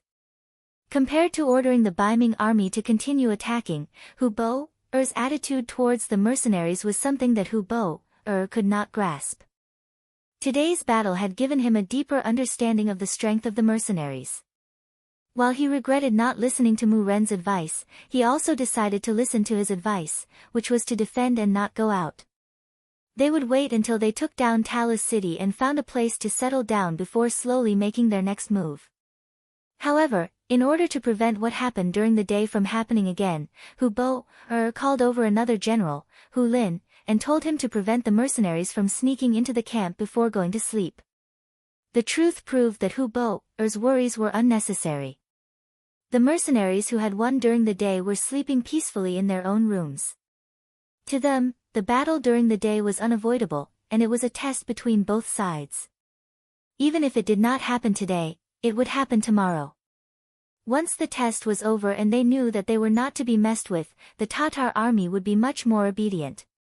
That way, the mercenaries would be able to sleep peacefully. Of course, there were still soldiers on duty at night. It was better to be safe than sorry. As the sun rose, a new day arrived, and Tiger's Man held a meeting. The various divisions and regiment commanders all came out to request for battle. In response, Tiger's Man did not say anything, and he only laughed at the vice-commander beside him. Shibi also smiled and said, "Today, the army will rest and clean up the camp. If there is time, the various divisions and regiments can train on their own. They would not initiate an attack." This was the result of the discussion between Tiger's Man and Shibi last night. Now was not the time to fight one-on-one, and it was either you die or I die. Since there were 3 sides, if it was possible, it would be much better to just sit back and watch the Tigers fight. Sitting back and watching the Baiming army and the Tatar army wear each other down, what was wrong with that? Shibi's words represented the intentions of the new army, and the other regiments and regiment commanders all left angrily and did their own things. Tiger's Man also informed the 6th young master of his and Shibi's decision, and they just sat back and watched the situation unfold. In the Tatar army camp, the scouts spread out for 8 miles and only stopped when they saw that they were about to reach the mercenary camp. Then, they attacked Tulu's city with all their strength, as if they would not stop until they had taken down the city. In response, the Baiming army chose to defend the city with all their strength. Commander Shi Wanshan personally went up to the city tower and took the place of Commander Ning Wenfeng to defend the city, blocking the Tatar army's fierce attacks on the city again and again. In just one day, both sides had suffered considerable losses. Fortunately, on that night, 500 veterans and 10,000 new soldiers came to help, temporarily stabilizing the situation. Otherwise, it would have been extremely difficult to defend the city the next day. In the beginning city, Yang Qindong only glanced at the telegram sent by Tiger's Man and put it aside. The new army had Tiger's Man, who had gradually calmed down, and was led by Shibi, so he did not have to worry about anything. His gaze was more focused on the construction of the beginning city, and he made some very constructive suggestions. Chapter 848. First city was the first city he built on the grasslands, but it would not be the last. According to Yang Qindong's plan, he wanted to build a model here. In the future, when he built a city here, everyone could follow suit. In order to make this model as perfect as possible, he had to put in a lot of effort. Apart from the construction of first city, Yang Qindong was also fearlessly asking about the Mongol tribe in the Gobi Desert. The Mongol tribes were the biggest threat to the northwest of the beginning city. They were different from Hubo's tribe. They were originally from this place and had great survivability in this land. If they were not suppressed, they would become a huge problem sooner or later. Not to mention, now that they had a famous general like Fan Yuhai, if he did not destroy them, he would not be at ease. If he wanted to destroy someone, he did not only have to kill and cripple them, but he also had to run. As the ancient saying went, the best strategy was to attack the enemy, followed by attacking the enemy, followed by attacking the enemy. What Yang Qindong chose was the strategy of sending troops. This was also why he didn't order Khan Sud's life when he carried out the beheading policy in Wanda City, but only wanted him to injure his body. What he wanted was to create an opportunity for Fan Yuhai. Facing an injured Khan, he believed that a smart person would grasp the opportunity and know what to do. From the intelligence sent by the Security Bureau, it could be seen that Fan Yuhai did not disappoint. After the defeat in Wanda City, Fan Yuhai followed the Mongol army to the Gobi Desert Mongol tribe and settled down at the west of Yanma River. The injured Sud Khagan, in order to stabilize the situation, temporarily handed over the military power to Fan Yuhai. This was to prevent the mercenaries from chasing after them. But as the days passed, the mercenaries didn't appear. While Sudra Khan heaved a sigh of relief, he became nervous at the same time. This was because he suddenly realized that the bodyguards around him had all been replaced. The people who used to follow him were also gone. Instead, they were replaced by unfamiliar faces. After asking, he found out that these people were Fan Yuhai's trusted aides. He was the one who gave the order to change the guard. Using the reason of ensuring Khan's absolute safety, on the surface, Khan was completely protected and isolated, but in reality, it was nothing more than house arrest. Fan Yuhai was an ambitious man. Yang Qindong had known this for a long time, so he gave him an opportunity. Sure enough, Fan Yuhai grabbed it and put Suda under house arrest, using him as a hostage to command his vassals. However, this was just the beginning of the house arrest. There were still too many people who did not understand. However, Yang Qindong knew in his heart that this matter would be exposed one day. Even if it was him, he had already arranged for Director Feng Liang to spread the news. It would not be long before there would be internal strife. He wanted to see how this famous general would decide. Below the city of Teru, the war was still raging. After suffering a loss in the first battle, the Tatar army and the new mercenary army seemed to have reached some kind of tacit understanding. The two sides did not fight and only faced each other. Speaking of which, both sides were afraid. The Tatar army was afraid of the muskets of the new mercenary army and did not dare to charge rashly. The new mercenary army was afraid of the enemy's cavalry, which numbered nearly 40,000. If a real battle broke out, the muskets' power would be limited. Once the two sides fought, both sides would be injured. This was not what they wanted. It was precisely because of these misgivings that both sides settled down. As a result, the Baiming army had a hard time defending the city. When the Tatar army focused all of their energy and spearhead on Tulu city, the pressure on Shi Huanshan multiplied and he was in an abyss of suffering every day. Previously, when the Tatar army attacked the city, they only used infantry. These well-trained siege soldiers were already a headache for the Baiming army. However, when the mercenaries and the Tatar army were in a stalemate and neither side had the intention to send out troops, the Tatar cavalry also came into play. They arrived at the city walls and continuously shot arrows at the buildings, killing a large number of northern Ming recruits who did not have much combat experience. Teru, which was already in a precarious situation, was in even more danger. The number of casualties was constantly rising. If this continued, the city would not be able to hold on for much longer. Another tiring day passed. The exhausted Shi Wanshan and Ning Wenfeng returned to the yamen of the city lord's mansion. They sat in the courtyard and drank tea while looking at each other without saying a word. Guardian eunuch Deng Chong had already returned to the Xian mansion. He even brought back the commander Gu Feng.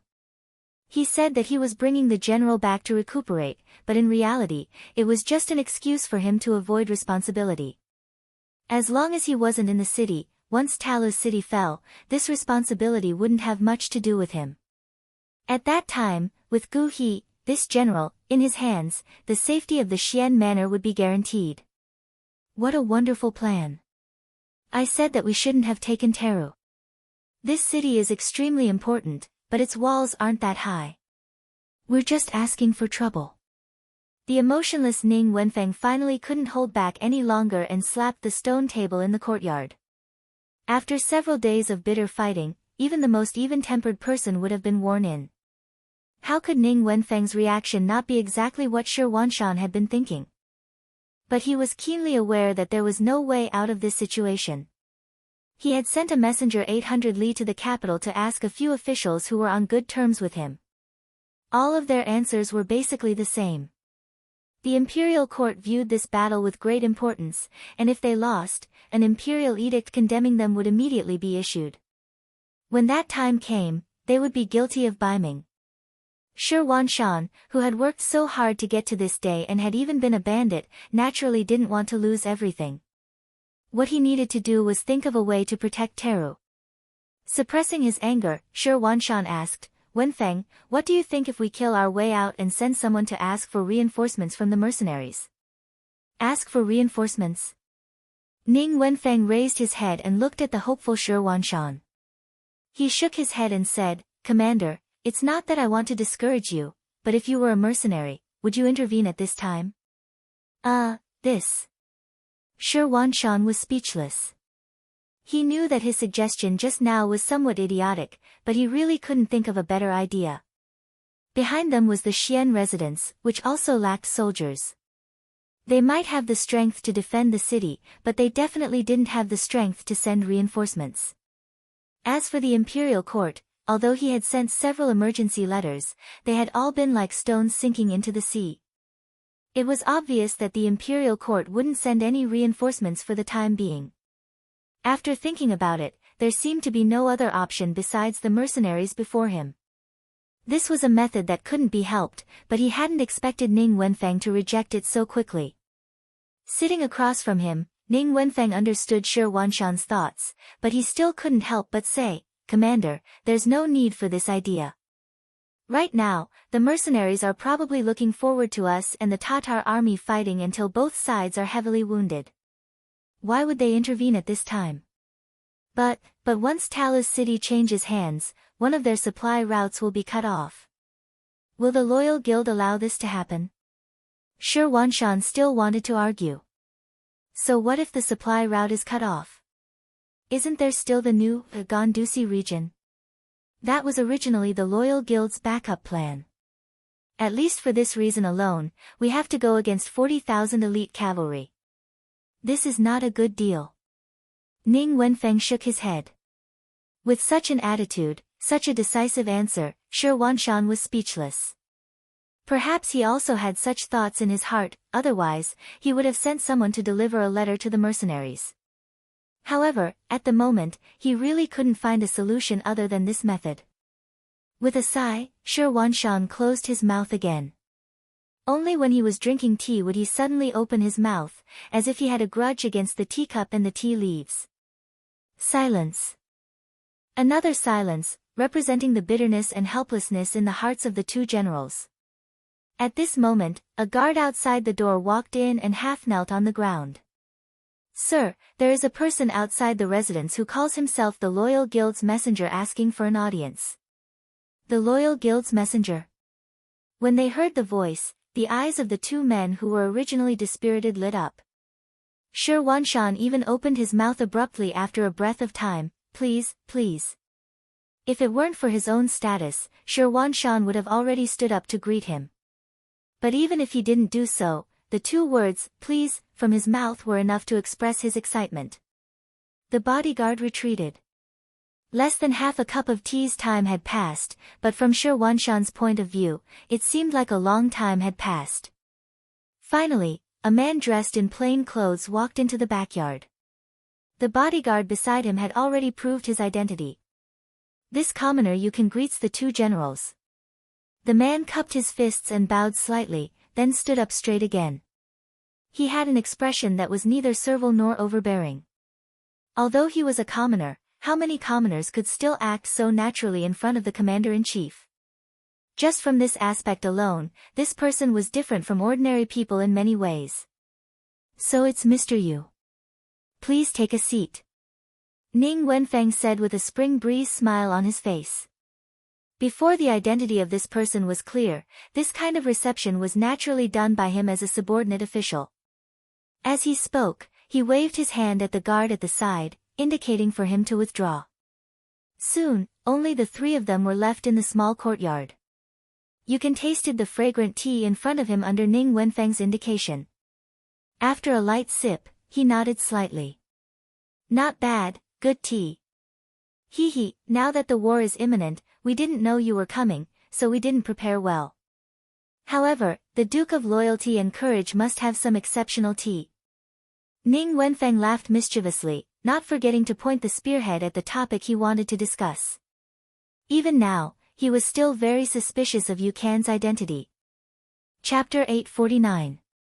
Talu's city had long been sealed off. Even the Tatar cavalry couldn't charge in. How did this person appear here? It would be understandable if he was already in the city, but how did he get the latest instructions from the Duke of Loyalty? Could it be that Hai Dongqing had sent the message? But he didn't see any birds enter the city. How could he send the message? Both Ning Wenfeng and Shi Wanshan didn't know that there was a telegram in the world. Two people didn't need to meet at all. They could communicate with each other without being affected by distance. Naturally, Yukan had no obligation to tell them all this. He could even think of their doubts, but his duty wasn't to explain these things. He was just passing on a message. Yukan, the leader of the security bureau stationed in Talu City, was usually responsible for collecting information in the city and forwarding it to Director Feng Liang in First City on time. They thought that he would always be a dark worker, but today's telegram forced him to reveal his identity. The sixth young master had personally called and asked him to pass on a message to the city lord's office. They didn't dare disobey the sixth young master's orders. Thus, Yukan came, and he even appeared here openly. He knew that perhaps this was the only way to dispel the two generals' worries and complete the matter. Ning Wenfeng's words were clearly probing, but Yukan still replied with a chuckle, "What good tea does the Duke of Loyalty have? I didn't have the chance to drink it. But if you suspect my identity because of this, you can arrest me as a liar." Such a straightforward answer immediately caused Ning Wenfeng to reveal a trace of awkwardness on his face. He didn't know how to respond. After all, there was no benefit in pretending to be someone from the Duke of Loyalty at this time. Shi Wanshan, who had been impatient for a long time, saw that the conversation was about to reach an impasse. He finally said, "Mr. Yu said that you came on the orders of the Duke of Loyalty. Do you have anything to say to me?" "Commander, I came on the orders of the Duke of Loyalty. I do have something to tell you.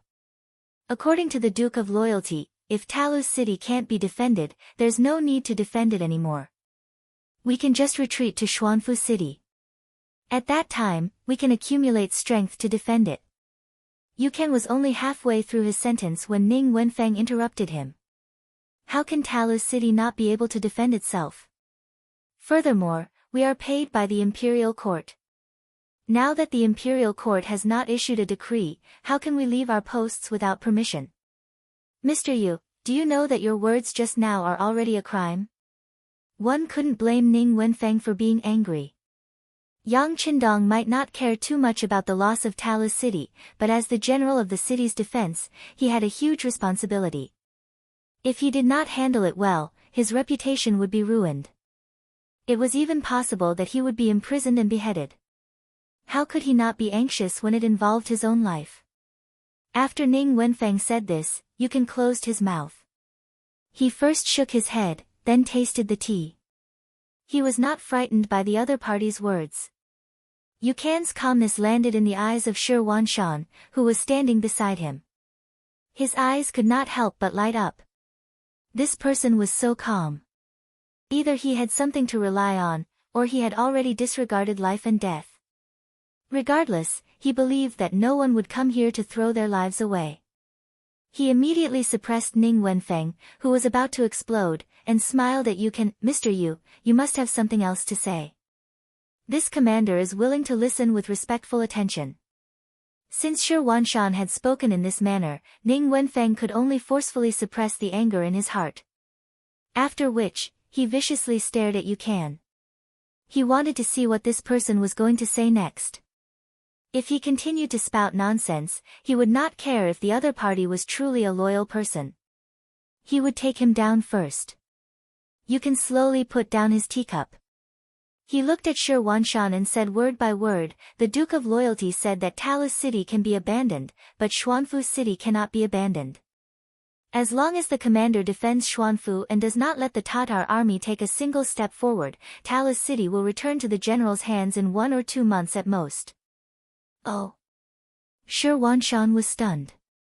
He already knew there was more to it, but he didn't expect it to be like this. As his thoughts spun, he seemed to have thought of something. Is the Duke of Loyalty going to take action against the Tatar cavalry? What? Didn't the Duke of Loyalty send out troops a long time ago? Yukon replied with a smile. Yes, he did send out troops, but he didn't just put on a show. Ning Wenfeng finally had a chance to interject. He didn't know why, but the calmer Yukon was, the more he found him to be an eyesore. He came to his territory, and his little life was in his hands, yet he could still be as steady as Mount Tai. It was truly infuriating. Yukon seemed to be used to Ning Wenfeng's provocation. He didn't answer his question, but continued to speak with a calm expression. I came here on behalf of the Duke of Loyalty to deliver a message. As for whether you believe it or not, that's my problem. Of course, you can also capture me, or even torture me. I can't guarantee whether or not I can keep the secret in my heart. But in this way, it will delay the 2 generals' time to make a choice. You 2 can choose for yourselves. After laying everything out in the open, Yukon didn't say anything.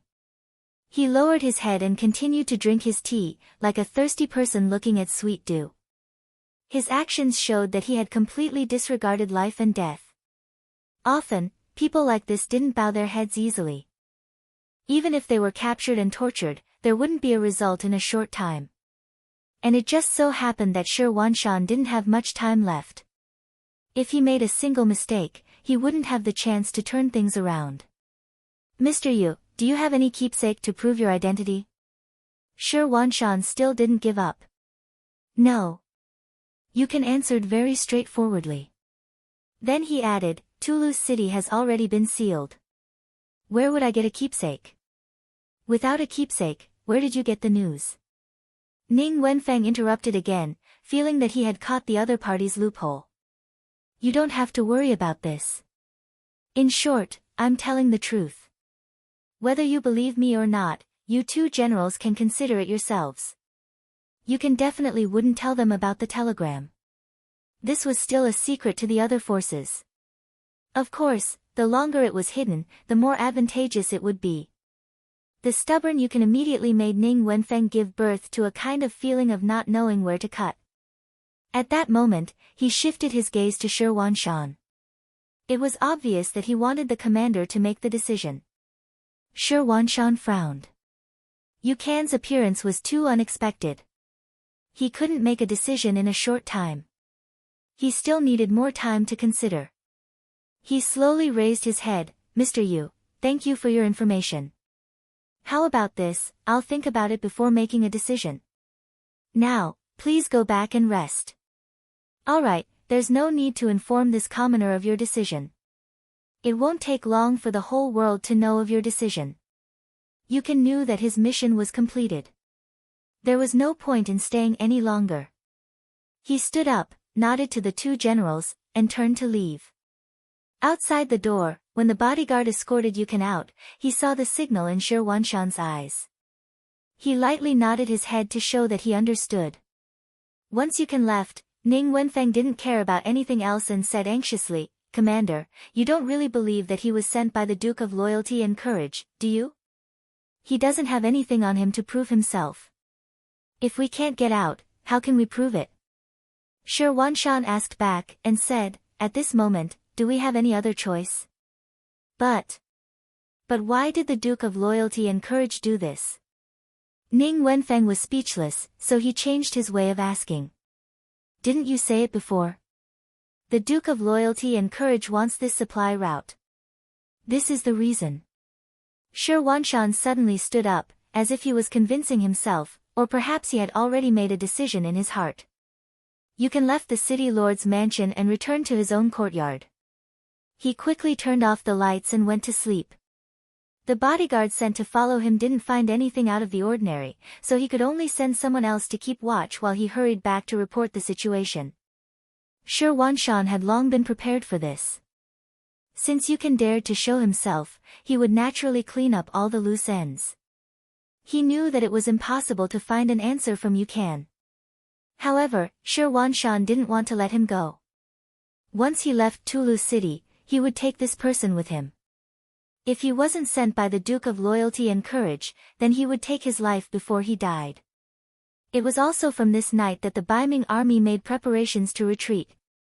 Carriages carrying supplies to and from the Xian manor came and went without end. 3 days later, Shi Wanshan, who had been guarding the city with great difficulty, finally made preparations to leave the city when night fell. In order to prevent the Tatar army from discovering them, he left behind 2 Baihu offices and had them walk around with torches in hand, creating the illusion that the army was still there. In the end, Shi Wanshan decided to believe Yukon's words and withdraw from Tulu City. When he and Song Wenfeng left the city lord's mansion, Yukon was already waiting in front of the main entrance with a bundle on his back. He clearly knew that the other party wouldn't let him stay here, so he might as well take the initiative and leave with them. Since Yukon was so tactful, Shi Wanshan, who had no intention of turning hostile, walked over with a smile. "What is the meaning of this, Sir Yu? Do you want to leave with us? There are no more Baiming army or civilians in the city. Yukon has no value in staying here, so I'll have to trouble the commander." Yukon stood there with a smile on his face, looking as if he had nowhere else to go. "Ha, good. Men, prepare a group of good horses for Sir Yu to leave with us." Shi Wanshan laughed heartily. Regardless of whether or not this Yukon was a loyal and courageous man, his courage and insight were enough to make him admire him greatly. In the dark night, torches stretched out in all directions. The Baiming army retreated from Tulu City, leaving behind an empty and resourceless ancient city. Chapter 850. The next day, when the sun rose, the 200 Baiming army quickly left. After breakfast, the Tatar army continued to attack the city. Only then did they discover that there was no resistance and they were able to easily enter the city. News of the Baiming army's departure quickly reached Hu Bo's ears. "Baiming army has retreated." "Ha, good news. Let's enter the city." Hu Bo was overjoyed. Although the northern Ming army suffered the most losses during the siege, it was still very uncomfortable for him. He suffered losses every day, and he still had to defend against the attacks of the mercenaries from 10 miles away. This kind of feeling was really uncomfortable. Now that he had a city to defend, he had something to rely on. Moreover, Tulu City was originally a city that was easy to defend and hard to attack. It was connected to a nearby mountain range, so he only needed to defend the Xuanfu Gate to the east and the Grassland Gate to the west. This allowed him to divert his forces to do what he wanted to do. The Tatar army smoothly entered the city and was prepared for a sneak attack from the mercenaries. However, the enemy did not seem to see them and allowed them to do as they pleased. When all of the Tatar soldiers entered the city, the mercenaries suddenly moved and set up camp 8 miles away from the western city gate. At this point, the situation of closing the door and beating the dogs had already taken shape. Not only that, they also cut off all communication between the Tatar army and the outside world. Only when the mercenaries set up their tents did Hu Bo, who was standing on top of the tower, feel that something was wrong. Previously, when he was outside the city, he could send troops to search for food and water. However, now that he was in the city, he had a place to stay, but everything else seemed to be a problem. When he thought of the Baiming army's sudden retreat, especially when they did not see a single person or food after entering the city, he suddenly felt like he had been deceived. No, we can't be trapped in the city. We need a way out. Where is General Gar? I'll give you 5,000 cavalry. Kill your way out before the enemy has a stable footing. The other generals are on standby. Once the opportunity arises, we'll destroy the mercenaries. Hu Bo, stood on the city wall and suddenly gave the order to attack. General Gower, who had just entered the city, had no choice but to get back on his horse after receiving his orders. He led the 5,000 cavalrymen straight to the mercenary camp outside the city. In the new army's barracks, as soon as the west gate of Tulu city opened, the scout immediately reported to Tiger's Mane. Commander Hu laughed and looked at Deputy Commander Shibi. The enemy is here to die. Ha, that's right. Shibi also laughed loudly. Although he used to be a member of the Tatar army, he was just a pawn that could be sacrificed at any time. Now that he had received Yang Chindong's great kindness, he saw himself as a member of the mercenary army. When it was time to be ruthless, he would definitely not be careless. Outside Tulu, General Gar led 5,000 cavalrymen and rushed over with great momentum, but what awaited them was still a new division of recruits. In the previous battle, they didn't do anything. They only stood at the front as human shields. According to their commander, Hu Mang, the new army should first train their courage so that they wouldn't be weak in the knees when they went on the battlefield to kill. Reality had already proven that many of the new soldiers showed expressions of fear when facing the charge of the Tatar cavalry last time. Even though they knew they had the support of the army behind them, they still couldn't help but be afraid. Fortunately, no one wet their pants in fear, so they passed the test. Now, another test was about to begin. With the experience from last time, it could be seen that the quality of the new soldiers had improved quite a bit. At the very least, the fear on their faces had lessened a lot. Many of the new soldiers even showed signs of eagerness to fight.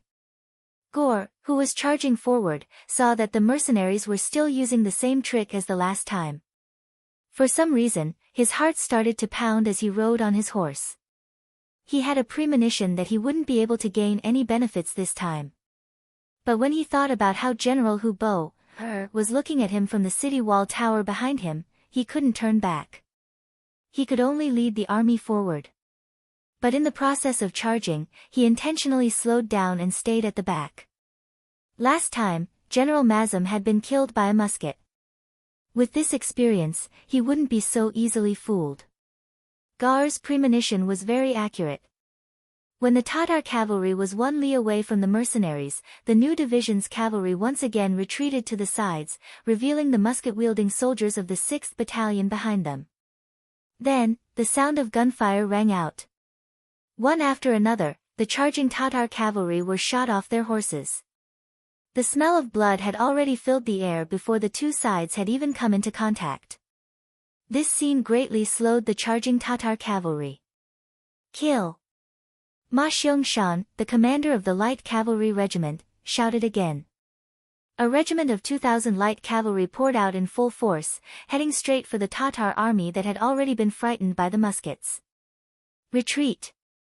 Gar, who was already at the rear, hurriedly shouted when he saw the same scene. He quickly reined in his horse and turned around, leading the army to retreat in a sorry state. In this battle, they had lost around 600 cavalry and had killed 0 enemies. On the tower of Tala city, Hu Bo saw everything with his eyes. He angrily turned around and left without saying a word. He couldn't blame Gar. He had listened to his orders and left the city. But falling down in the same place twice in a row wasn't a good feeling. It was as if he had swallowed a fly, causing him to burn with anger. Hu Bo couldn't vent his anger after occupying a dead city, so he ordered General Chiga to take his men out of East Gate Xian City. He wanted to continue the attack. Didn't the mercenaries want to cut off his supplies? All right then, I won't walk past you. I'll head towards the hinterland of northern Ming. After several days of siege, the Baiming army had suffered heavy losses. Chiga's infantry had also been wiped out. Of the original 10,000 infantry, only 2,000 were left. They couldn't take down a city like Xian City with just them. After receiving the order, he could only tell Hu Bo the whole story. Afterwards, he gained the authority to command 10,000 cavalry and confidently left the city. However, what Chigu did not know was that within the Xian mansion, Shi Wanshan had already set up his stance. Relying on the sturdiness of the city walls and the fact that he had joined up with the troops guarding the Xian mansion, he was confident that he would not allow the Tatar army to take advantage of him. Talu's city quieted down once more. Knowing that he couldn't do anything to the mercenaries, Hu Bo gave up on the idea. He only needed to wait for good news from General Chiga.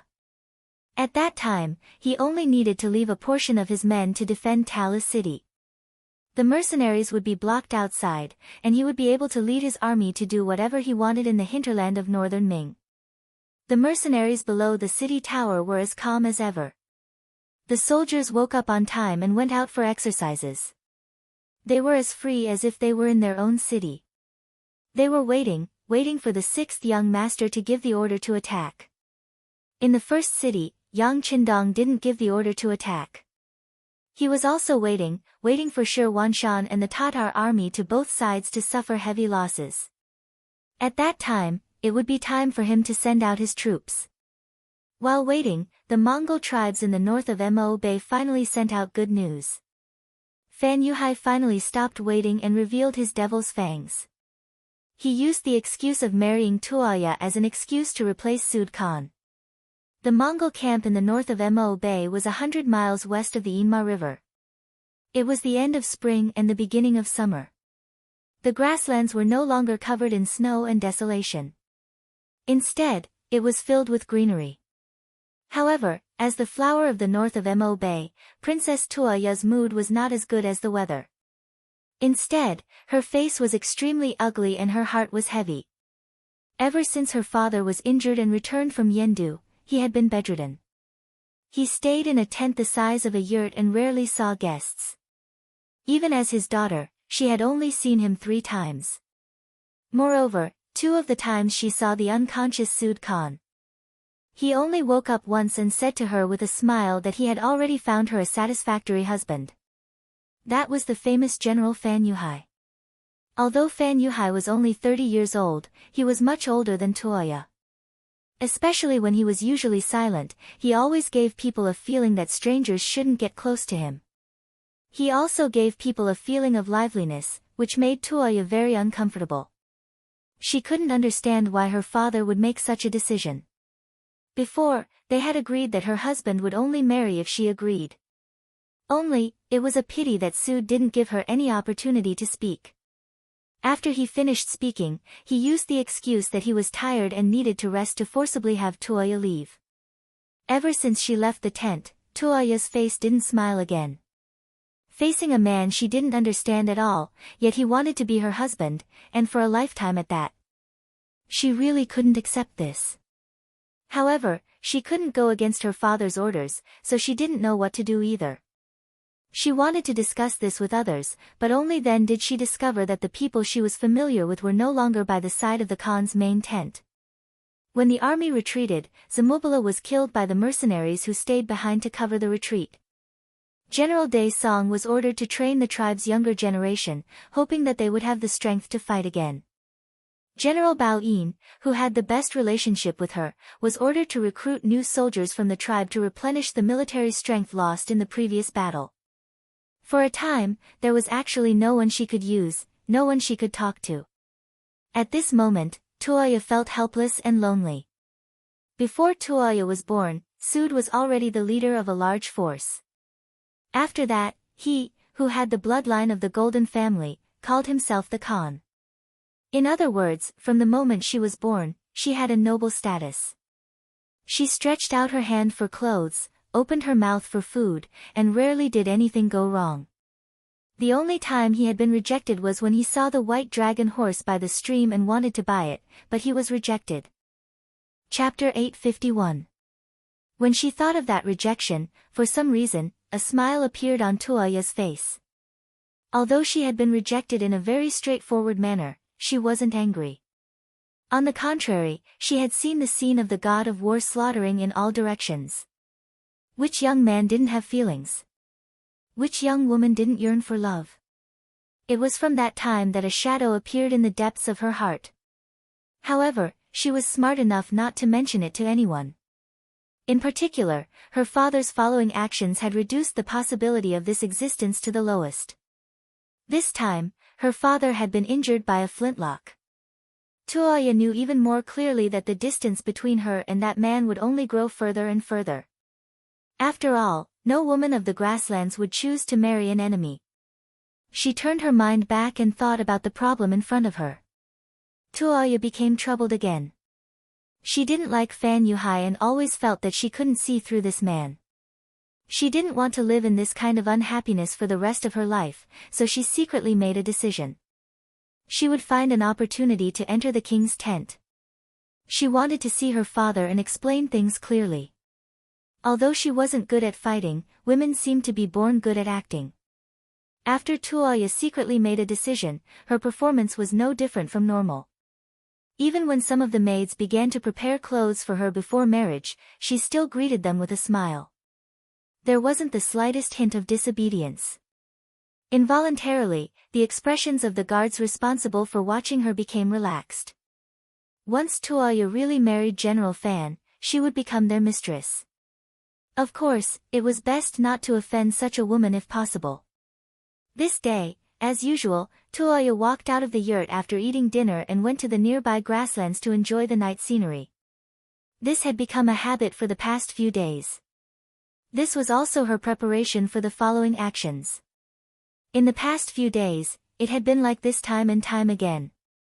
The guards who were watching her were used to it. As long as she didn't disappear from their sight, they would let her do whatever she wanted. This was originally an order from General Fan. The fruits that were just delivered are not bad.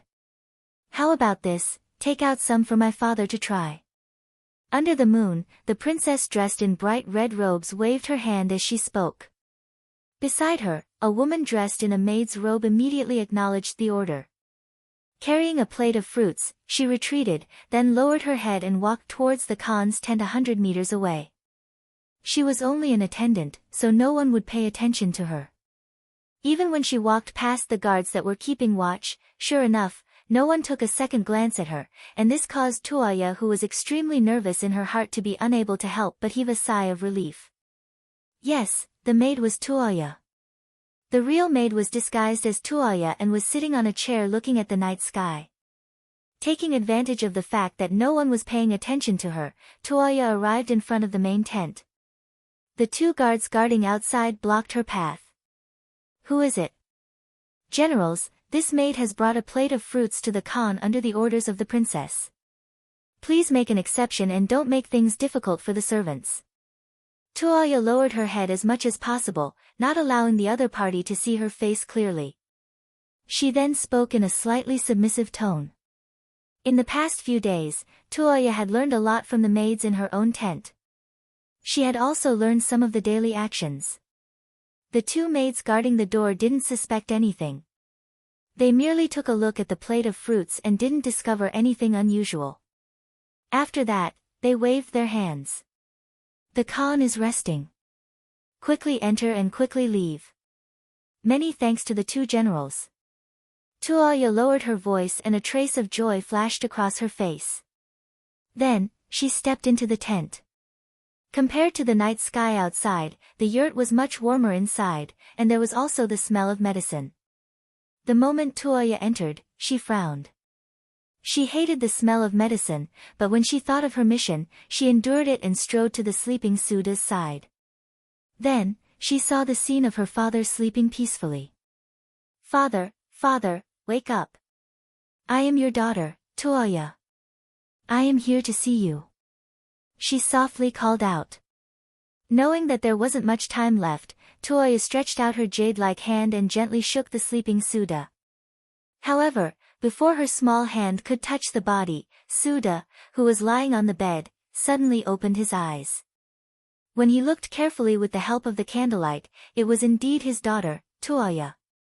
Suda instinctively looked outside. When he saw that there was no third person, he heaved a sigh of relief. Then, he stretched out his hands and tightly grabbed Tuoya's outstretched hand. Daughter, why are you here? Did they let you in? No, I thought of a way to sneak in. Tuoya explained. Seeing that his daughter, who had always been noble, was actually wearing a maid's uniform, Suda immediately understood. Then, his gaze tightened and he said, Good, daughter, you are very smart. Father is very pleased. But time is limited, so I'll tell you what I'm going to say next. Right now, I'm under house arrest, and my injuries are acting up again and again. It's not that they can't treat me, but they don't want to treat me at all. Don't blame Dali Zhonggong for this. On the battlefield, swords have no eyes, and this is not a personal grudge. Father knows what you're thinking, and if you really like him, then go find him. Suda was obviously out of breath when he said these words. It was obvious that his physical condition was not very good. After taking 2 deep breaths, he said, On the other hand, Fan Yufan wants to marry you. He just wants to seize the power of our Mongol tribe. Now I will tell everyone everything. You have to find a chance to leave here and then find Narisong and Baoyin. They have been Fu Khan's old subordinates for many years. They are trustworthy. When the time comes, they will lead the army to save Fu Khan. In a hurry, Suda said a lot of things in one breath, and then he couldn't stop coughing, perhaps because his body couldn't take it. After he finished speaking, he lay back on the bed and waved his hand. You should leave quickly. If you stay for a long time, it will inevitably arouse suspicion. Go. She just wanted to discuss her marriage with Fu Khan and give her opinion. She didn't expect to learn such a truth.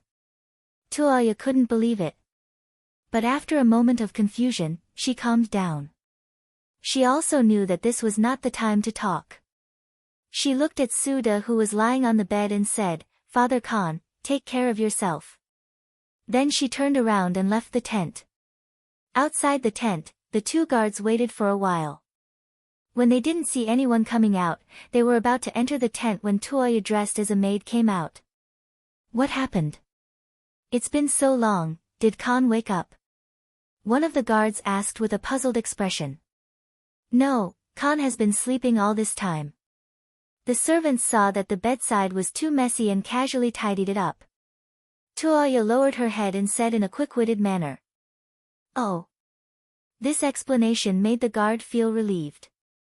Then he nodded. All right, there's nothing for you to do here.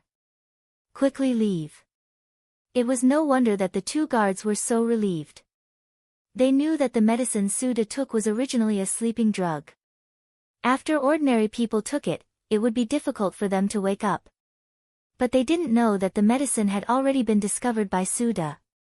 How could a person who could become the Khan of a tribe be compared to ordinary people? Not only that, he also vomited it. This was also the reason why the yurt had a strong smell of medicine. Tuoya left. Not long after returning to the side of the princess, she followed her master back to the tent. But compared to before, Tuoya's eyes were more resolute. Previously, she felt that there was something wrong with her father. Logically speaking, when her father was sick, he should let his daughter take care of him. But not only did he not tell her once, he didn't even say a word of concern to her 3 times. Now that she knew the truth, Tuoya finally understood that it wasn't that her father didn't want her to say it, but that he couldn't. After knowing the truth, Tuoya was ready to leave. She first looked at the maid beside her. Guna, how does the miss treat you? The princess's kindness is as great as a mountain. I'm willing to do anything for the princess. The maid who acted as Tuoya's maid felt touched. She immediately blurted out what was in her heart. In fact, Tuoya had given her a new life. When her parents died, it was the princess who arranged for them to be buried. Because of this, her life was already Tuoya's. Alright, then today is the day you repay me. Tuoya's heart was filled with a trace of reluctance. She knew that if she did this, Guna might not be able to survive. But for the sake of the Mongolian tribe in the Gobi Desert, she had to sacrifice her. The night was getting darker. The big tent was already dark. Even the guards who were watching the princess were closing their eyes to rest. For the past few days, nothing had happened. Under the influence of inertia, their vigilance began to become careless. However, just when everything was quiet, there was a sudden movement in the princess's tent. First, a black shadow rushed out of the tent and went straight into the distance. This sudden change immediately attracted a few guards to follow him out. They did not understand what was going on. What they needed to do was to stop the princess who rushed out of the tent. The guards moved very quickly.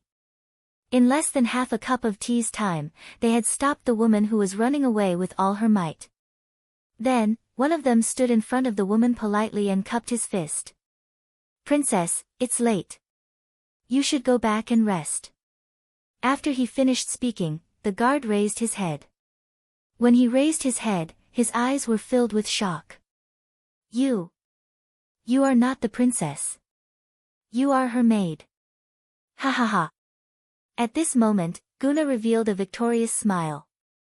Accompanied by her laughter, there was a sudden panic in the horse shed not far away. Then, a black-clothed figure madly galloped out, charging out of the unguarded tent and into the endless night. A moment later, a few more warhorses followed the black shadow into the night. What happened here was immediately reported to Fan Yuhai, who was sleeping in the tent. The person who came to report was Zhang Meng. He was the person in charge of Sud Khan's safety. He was in charge of everything in the Khan's camp. However, he never expected that the seemingly obedient Princess Tuoya would suddenly become a different person, leaving the camp on her own accord. Chapter 852. Fan Yuhai sat up from the bed, his gaze incomparably deep. His first feeling was that his crime had been exposed, and Tuoya definitely knew something. Although he still couldn't figure out what went wrong, Tuoya leaving for no reason already explained a lot of things. Immediately send someone to inform General Lu Duo, who is training nearby, to come back. Spread the news that Tuoya went against the Khan's betrothal and ran away. Anyone in the tribe who stops her or reports her whereabouts will be heavily rewarded. Yes. Zhang Meng replied and quickly left to pass down the order. Fan Yuhai, who was left behind, could not help but let out a long sigh. Seeing that he was about to succeed, as long as he married Tuoya, he could be considered the Khan's successor. He never thought that something like this would happen, and all his efforts would be for naught. Tuoya escaped. Using the maid Guna to attract the attention of others, she successfully escaped. The moment she mounted her horse, she quickly rushed towards the training grounds of Na Ri Song. She had lived here since she was young, so she was familiar with all the terrains. This was where her advantage lay. In the dark night, with one rider in front and several riders behind, the distance between the two sides was maintained at 500 to 600 meters. They were like shooting stars in the night sky, disappearing in a flash. The sky was finally about to brighten. Just as the sun slowly rose and the sky gradually brightened, Tuoya, who was at the front, finally saw a continuous stretch of barracks. Immediately, her eyes were filled with joy. Before she arrived, her shout rang out. "I am Princess Tuoya, I want to see General Na Ri Song." The Mongol cavalry guarding the barracks had already noticed a black figure in the distance. Out of instinct, they shot out their bows and arrows, preparing to kill the person who came. However, when they heard the shout, they could not help but put down their bows. Those with good eyesight looked carefully and recognized Tuoya's figure. Although she was dressed in black and was not as eye-catching as when she was dressed as a princess, the number one chest under the heavens was majestic. Those who had seen it would not forget it. Immediately, that person said, "It really is Princess Tuoya. Come, open the tent and quickly inform the general." Tuoya successfully rushed into the tent. The guards behind her also followed. Perhaps the Mongol cavalry thought that they were the princess's guards. In front of the big tent, Tuoya reined in her warhorse. Only then did the exhaustion on her body become apparent. However, when she thought of her father's instructions, she took a deep breath and jumped off her warhorse. But at this moment, the 6 guards behind him also caught up. They jumped off their horses at the same time and blocked Tuoya, who was about to move forward. One of them said with a cold face, "Princess, please get on the horse and go back with us. The Khan and General Fan are waiting for you." "What if I say no?" This was no longer her father's tent, so when Tuoya spoke, her confidence was a bit stronger. "Then don't blame us for being impolite." The guards' eyes lit up. They were the ones who had lost him. If they couldn't bring him back, he would definitely die. At this moment, they had no choice. After saying that, 2 of the 6 guards reached out and pressed down on Tuoya's shoulder. At this moment, when they made their move, they didn't care that the person in front of them was the princess of the Mongol Empire. They also didn't care that this woman might become their mistress in the future. Although Tuoya grew up in the grasslands and learned riding and martial arts, it was only on the surface. If she really had to face the guards with extraordinary skills, she naturally wouldn't be able to win. Seeing the 2 hands grabbing at her, Tuoya's eyes flashed with anger and anxiety. "What are you doing?" Right at that moment, a loud roar rang out. Following which, a burly man from the grasslands walked out of the tent. Along with him were dozens of elite guards and more Mongolian warriors from the camp who were closing in on them. The person who came was Na Risong, one of Sud Khan's trusted aides. When he heard the report that the princess had come, he was wondering why she was here. He walked out with curiosity and didn't expect to see someone wanting to make a move on Tuoya. How could this be? This was clearly going against his superiors. Na Risong spoke up to stop him. The moment Na Risong appeared, the guards who were about to make a move knew that they had missed the opportunity. They immediately turned around and bowed. "General, please calm down." The princess was playful and ran out. "We will bring her back now and not cause trouble for you. You guys are the ones who are playful." Tuoya saw that someone was twisting the truth in front of her. How could she let it go? After retorting, she looked at Na Risong and said, "General, I have something to discuss with you. Please report to your men. At the same time, I would like to ask you to lock up these 6 people first. I will give you an explanation later." "General, you can't believe the princess' words so easily. General Fan is still waiting for us to return." The 6 guards knew that they were about to ruin things and hurriedly spoke out. "If I don't believe the princess, should I believe you guys? Also, don't use Fan Yuhai to pressure others. Others might be afraid of him, but I'm not." "Humph. Men, take the 6 of them away. If they resist, kill them." Na Risong, who had killed decisively on the battlefield, had a cold expression on his face. His eyes were filled with killing intent. With just a few words, the 6 guards had surrendered. If they lived, at least there was hope. If they resisted, only death would await them. Tuoya finally followed Na Risong into the large tent. She then told him everything she had seen her father last night and what Suda had told her. When Na Risong heard the news, he was shocked. "There's actually such a thing. The Khan is under house arrest?" "That's right." When Tuoya said this, she couldn't stop the tears from flowing out of her eyes. She hadn't cried before because she didn't dare to. But now, she was safe. The pain in her heart could no longer be suppressed. Tears finally flowed out. "Princess, don't be sad. The Khan's life isn't in danger yet. There's still a way. How about this? We've been running all night. Princess, go rest first. I'll find General Bao Yin and then we'll discuss how to save the Khan." Na Risong's eyes were filled with sorrow. His own Khan was under house arrest. This was a reflection of the incompetence of the generals. However, he also knew that Fan Yuhai wasn't easy to deal with. If he led the army to kill him now, the outcome was unknown. It might even implicate the Khan's life. It was better to find Bao Yin first and discuss how to proceed. Not long after Na Ri Song gave the order, General Bao Yin, who was recruiting soldiers outside, returned to the large tent. This scene was discovered by the spies of the Security Bureau in the Mongolian tribe. The news was sent to the director of the Security Bureau of the First City, Feng Liang, by telegram. Yang Mansion, First City. Yang Qindong listened to Feng Liang's report. At the same time, he patted Feng Liang's shoulder. Not bad. The Security Bureau did a good job this time. Thank you for the praise, sixth young master. Feng Liang's face flashed with joy, but it quickly disappeared. He was all ears. Continue to watch their every move. Report to me immediately if there's any situation. While Yang Qindong digested the news, he couldn't help but sigh. There were still too few troops. Seeing that the Mongolian tribe in Mabe was about to have internal strife, he couldn't send troops to quell the chaos. It was a pity.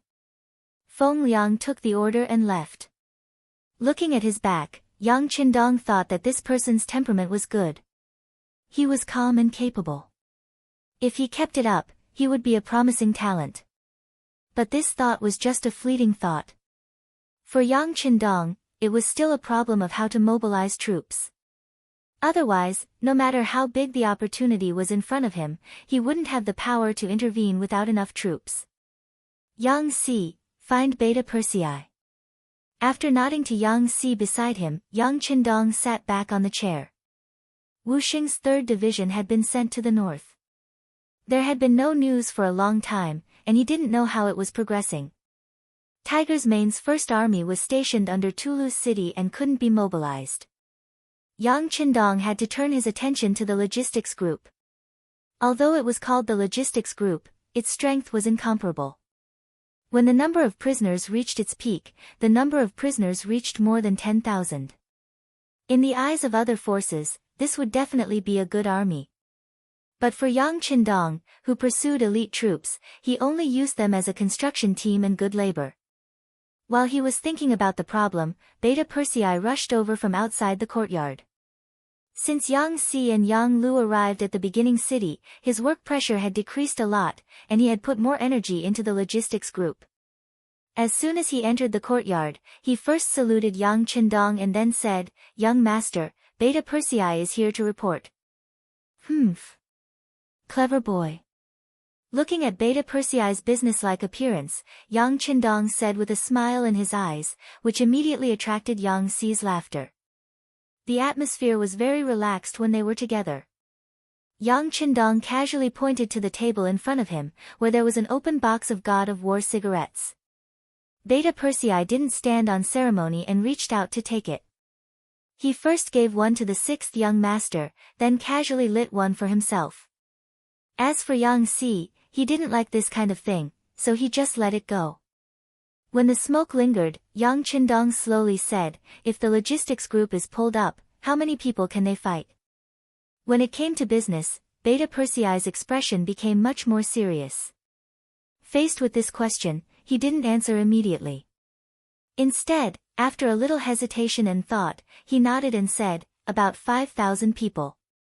They can probably reach the combat strength of a C-rank army." In Yangxia, the combat strength of a team would be at different levels according to different grades.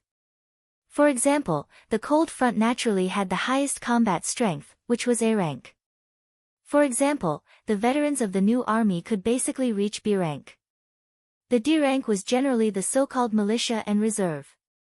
They had only undergone simple military training and might be able to win by relying on their numbers. Once they gnawed on a hard bone, it was basically impossible to point at them. There were also the Black Knights of the Guards. With their strong individual combat quality and elite equipment combination, their combat strength could reach the terrifying S rank. Unfortunately, there were too few such troops and it would take too much effort to train them. It was not desirable. Chapter 853. Beta Persei said that the logistics team could reach C rank. That was already good enough. With a little training, they would have no problem dealing with normal enemies. Yang Qindong was quite satisfied with this answer. At least he nodded. All right, I'll work hard for a while. Train these 5,000 people well and strive to take a step forward. Young master has great use for them. Understood. Beta Persei nodded. He rubbed his palms together and leaned forward. Young master, how long will it take? Half a month to 20 days. Yang Qindong answered without hesitation. Obviously, in his eyes, the internal conflict of the Mongol tribes in the north of the Gobi Desert would begin within this time frame. He wanted these people to be reinforcements and help out. Yes. Beta Persei received the order and hurried out of the Yang mansion. Yang Qindong stayed behind and said to Yang Si, send a telegram to Tiger's Mane. We can make our move at Talu. If we can't take it in time, the young master won't blame him. But if we leave Mabe, it has nothing to do with him. Yang Qindong didn't put his hopes on these 5,000 soldiers. They were just there to replenish the losses of the new army. His focus was still on Tiger's Mane. Okay. Yang Si nodded and left. Half an hour later, the commander of the Tiger Radiance army who was stationed outside Tulu city received the telegram. His eyes widened in shock. Men, call the deputy commander, division commander, and commander over. We're having a war meeting. In Talu, Hubo, who didn't know that the war was about to begin, was having a meeting with a few generals. The army had taken Talu as they wished. They finally had a place to rest. But as the general, Hubo, didn't relax at all. After attacking Xian Manor for a long time without success, they had lost soldiers and generals, and their rations were dwindling. All of these were problems that had to be resolved immediately, and they were also heavy burdens that pressed down on his heart. No, we have to think of a way to get out of the city. At the very least, we have to open a passage that belongs to us. Otherwise, as time passes, we will fall into chaos before anyone else attacks us. If we send out mercenaries, which of the generals will be willing to take the lead? Suddenly, Bo-er's voice rang out. Inside the hall, Gao-er, Hu-lin and Mu-ren all lowered their heads in unison. It wasn't that they weren't brave, nor that they were afraid of death. It was just that they didn't have much confidence in winning against the mercenaries' guns. Rashly charging in would only result in death. The three generals lowered their heads in silence, which infuriated Hubo. What? Could it be that you want this general to personally charge into the enemy lines? No, no. The three generals hurriedly denied. Then, each of them prepared to say something. However, before they could think of what to say, a loud bang was suddenly heard. Then, the ground started to shake. It felt like the end of the world had arrived. What's going on? Could it be that an earth dragon has been born? Hubo asked, trying his best to stabilize himself. The faces of the other three generals were also deathly pale. If that was the case, it would be too dangerous for them to stay in the city. Who knew when the stone above their heads would fall? If that happened, they would be routed before the battle even started. Report. Just as the generals were still making wild guesses, a messenger ran in from outside the door. General, something bad has happened. The mercenaries have begun to attack the city. Just now, 2 of their cannons landed on the city gate and opened up a gap. Fortunately, our brothers reacted quickly and shot arrows at them. Only then were they pushed back. Cannons? Attack! Hearing these words, Hubo quickly thought of something and said, let's go. General, follow me outside to take a look. Outside the city of Tulu, the first wave of sieging troops retreated with brute force. There was nothing they could do about it. The archery skills of the Tatar army were extremely accurate. Although the city gates were opened, they were still able to force the army back. Sigh, we still don't have enough cannons. If we could fire all at once, what would the Tatar army be? Independent Division Commander Xin Honghai sighed. Yes, if everyone uses cannons, what would we be? What would cavalry be? Heavy Cavalry Regiment Commander Zhui Feng replied. From his point of view, guns and cannons were only a means of support. In the end, they still had to rely on the cavalry to win. Otherwise, why would they spend so much money on a cavalry unit? That's enough. My vice commander expected this to be a bad start. Blowing open the city gates is just telling them that we're about to attack. Tiger's Mane stood up and looked coldly at the officers below. He then said, "Everyone go back and rest. Tomorrow, we'll set up the formation. Since everyone is talking about the importance of cavalry, we'll give you a chance to show off tomorrow. But remember, if anyone drops the ball, don't blame me for coming back to teach him a lesson." "Don't worry, Commander. Let's see how we perform tomorrow." The officers finally heard the news of the battle and they all said excitedly. Then, they went to prepare. When only the commander and vice commander were left in the tent, Shibi asked, "Commander, are we really running out of cannons?" "Not much. At most, there are only 10 cannons left. In the future, don't use them unless it's absolutely necessary." Tiger's Mane nodded and answered seriously. "Are there no more cannons in the beginning city?" Shibi couldn't help but ask curiously. "No more. The cannons are all transported from Qiqian City and the cost is too high. Because of the danger, we won't transport too many cannons at once. With the conditions of the beginning city, it's impossible to make cannons. The 6th young master told us all this when we came." Tiger's Mane explained patiently. However, he had a feeling that the logistics team of the beginning city should still have cannons in stock. It was just that Beta Persei didn't give them to him. Speaking of which, it shouldn't be Beta Persei's idea but the 6th young master's idea. This should be because he was afraid that they would rely too much on the cannons and break the training of the cavalry. He agreed with this point. After all, there was a cost calculation in war. A cannon shell required too much manpower and material resources.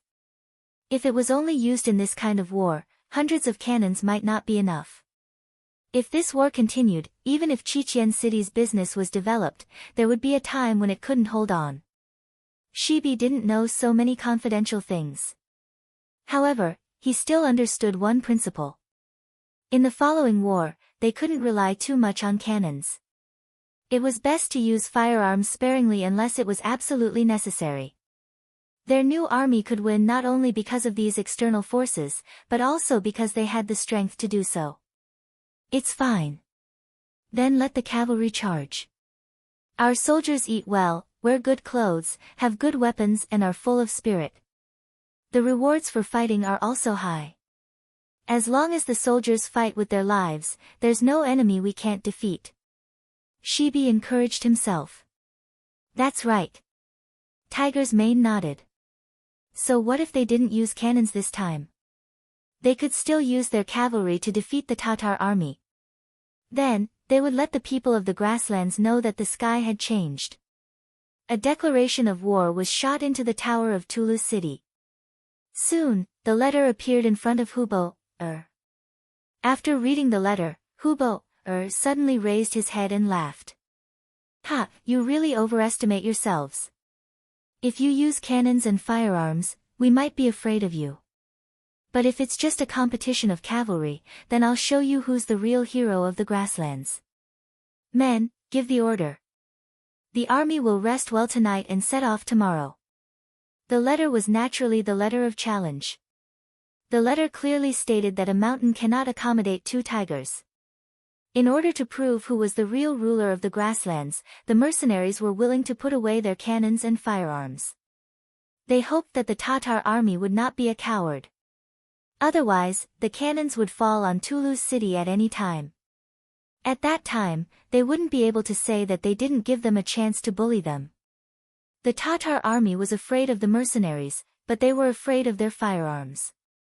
If they didn't use them, what was there to be afraid of? After reading the letter, the other generals also asked to fight. From the looks of it, they obviously wanted to show off their skills. "Good, tomorrow General Gore will lead the charge. I'll give you 10,000 cavalry. You must perform well and let the mercenaries know the power of our Tatar cavalry. Ha ha ha. Hubo was in a good mood and his laughter rang out like thunder in the hall. On this night, both armies entered a state of rest early in the morning. Even the mercenaries did not train at night. Everyone was holding back their energy and waiting for tomorrow's performance. The next morning, the weather was beautiful. There were no clouds in the sky for thousands of miles. Under the clear sky, the two sides began to set up their formations on the battlefield. 10,000 Tatar cavalrymen marched out of Tulu city. With 1,000 men as a unit, they formed 10 different formations and stood in front of the mercenaries who had formed their formations first. The mercenaries were still in a long snake formation. From afar, they looked like a sea of military green, giving people the feeling that they could topple mountains and overturn seas. Compared to the previous 2 times, the first line was no longer the cavalry of the new division. Instead, it was the soldiers of the Tatar division. The commander of the Tiger Mang army wanted to use the Tatars to fight the Tatars. In his words to Commander Su He, this battle was their chance to prove themselves.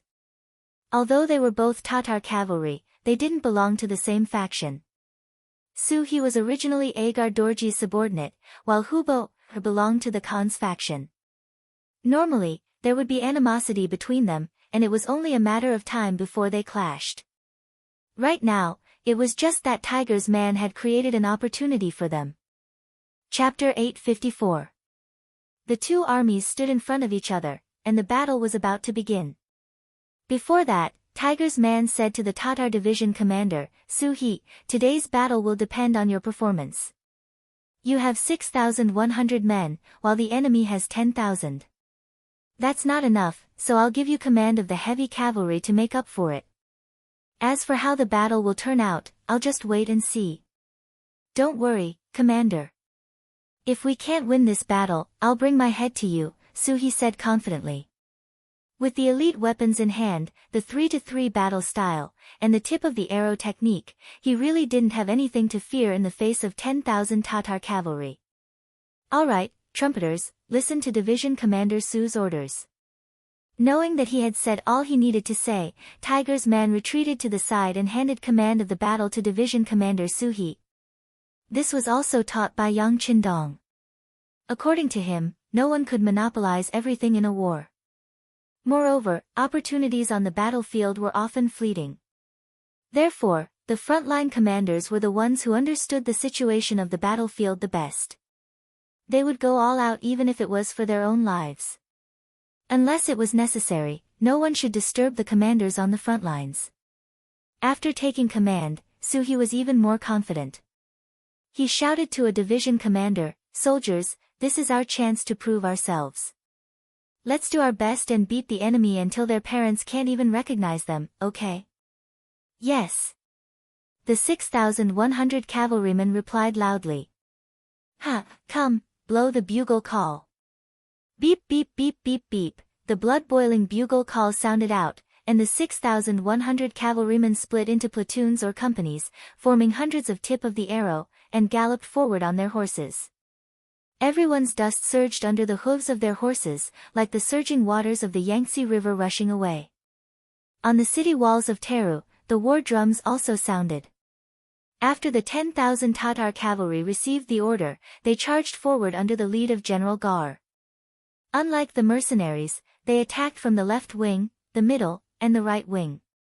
On the city wall, Hubo personally commanded the battle.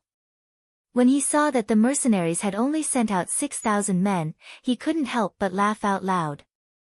The disparity in numbers has already proven their failure. This time, I will let these cavalry trample over their corpses and let them know who is the true overlord of this grassland. Hubo's words were very domineering, but he had his reasons for doing so. After all, when the Tatar iron cavalry was at its peak, even the Wara and Mongol tribes were no match for them. Not to mention, they had the advantage in numbers. He couldn't see any possibility of failure.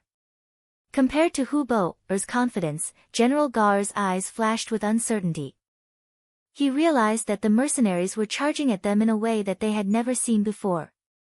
This gave him a very bad feeling. People were always afraid of unfamiliar things, and that was exactly what General Gore was feeling at this moment. According to him, he should send out 1,000 to 2,000 soldiers first to test the strength of the enemy. Unfortunately, although he was the vanguard general, he did not have the authority to command.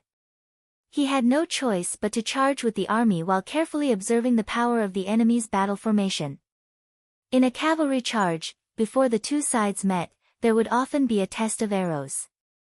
In modern terms, it was time to put on a show. When the two sides were about 200 meters apart, the vanguard troops began to fire their arrows. As he galloped on his horse, he continued to shoot arrows. Those who were good at riding would lie down on their horses to maintain their stability and increase the accuracy of their arrows. At the same time, they could better protect themselves and reduce the chances of becoming a target. Those who were good at riding would lie down on their horses and use this as cover to fire arrows from afar. Archery on horseback was a skill to begin with. Those who were strong could even gain the complete upper hand in the first round of archery, crushing the enemy into a state of disarray. The facts also proved that after the two sides began to fire arrows, at least 200 soldiers fell on their horses. If one looked carefully, the losses on both sides were almost equal. Gore's expression became even uglier when he realized that he did not gain any advantage. He was very confident in the archery skills of the cavalry in his hands, but they did not gain any advantage. He felt a lot of pressure. When he thought of the difference in the enemy's formation and the unknown power, he felt more and more uneasy. Gore would soon be able to feel the power of the arrows. With 2,000 men on each side, the number of cavalry in his central army was exactly the same as the number of soldiers of the Tatar division. This meant that he had no advantage. When his 6 cavalry phalanxes collided with the Tatar division, the arrow tip formation began to show its power. More than 200 sharp arrow tips suddenly pierced into the Tatar cavalry. In just one head-on collision, 4 of the 6 phalanxes were disrupted. Without the phalanxes, the cavalry's advantage was reduced by more than half once they were in a single attacking posture. When they could not coordinate with each other and could not crush each other, where did the cavalry's power come from? Puff puff puff, streams of blood splattered. The Tatar cavalry could not pay attention to their left and right in the arrow tip formation. Often, just as they blocked the saber coming from the left, the saber from the right would appear again. In the clashing of weapons, a moment of carelessness would cause them to be injured or even killed. With the help of the battle formation, the Tatar division immediately made their opponents feel that there were enemies everywhere, opponents everywhere, and danger everywhere. Kill. Break through their battle formation, especially the leader. Surround and kill him. Feeling the power of the tip of the arrow, even Gore was accidentally scratched on his chest. Fortunately, he dodged quickly enough, and the saber did not pierce through his armor. Even so, he was still given a fright. Only after entering the formation did he realize how terrifying it was. He immediately shouted and thought that he had found a loophole in the battle formation. He gathered his troops and attacked the first person in the formation. The formation had a strong side and a weak side.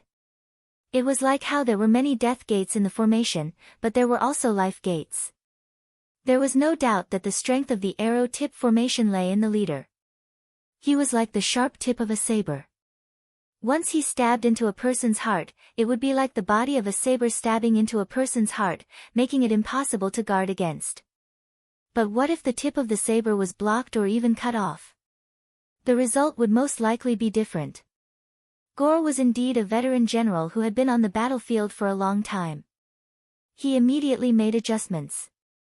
Then, on the battlefield, the Tatar cavalry charged at the arrow tip formation after hearing the order.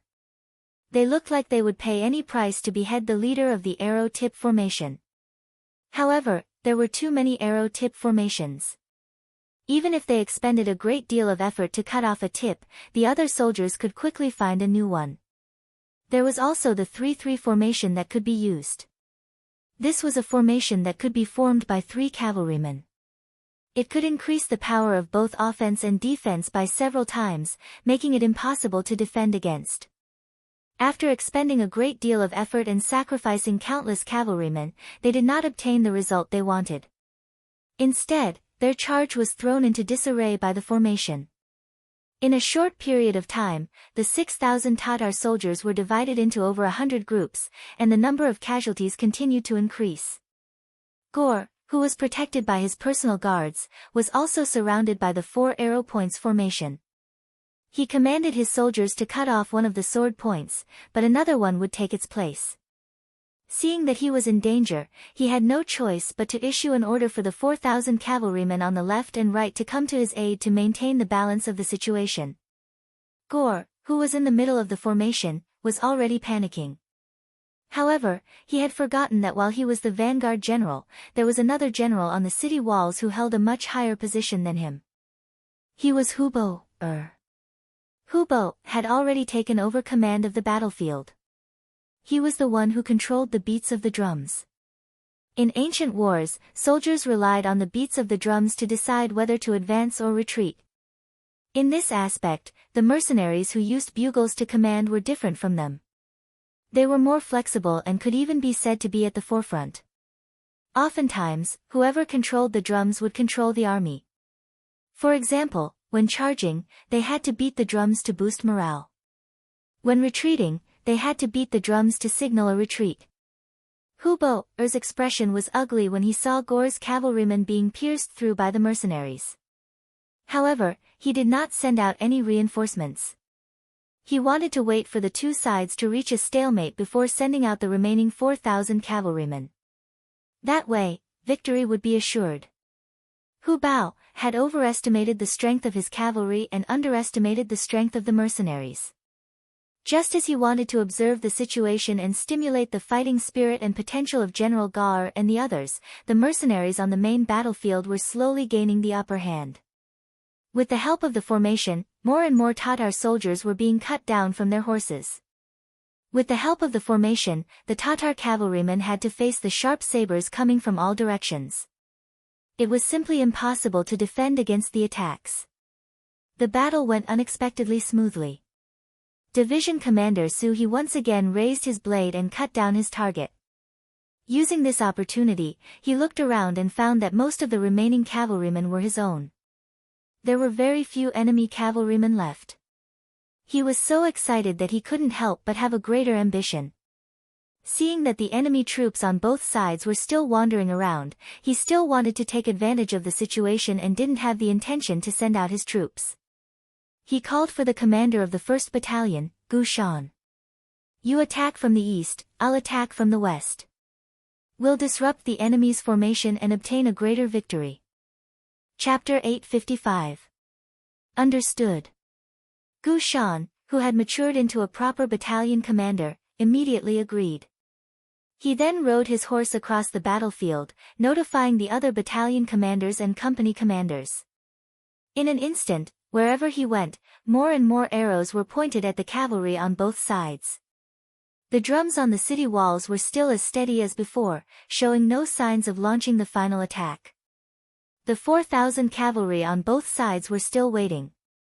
Many of them did not even take out their sabers. They were still holding onto their crossbows, waiting for an opportunity to shoot. Just as they were looking for an opportunity suddenly presented itself to them. A large number of cavalrymen in green military uniforms suddenly rushed out and charged towards them. Release the arrows, release the arrows.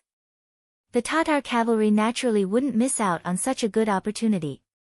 They immediately fired arrows from afar, causing quite a few of the Tatar cavalry soldiers charging at them to fall off their horses. However, even more of the soldiers relied on their proficient horsemanship and fast speed to break through the blockade of arrows and kill their way to the front of the Tatar cavalry.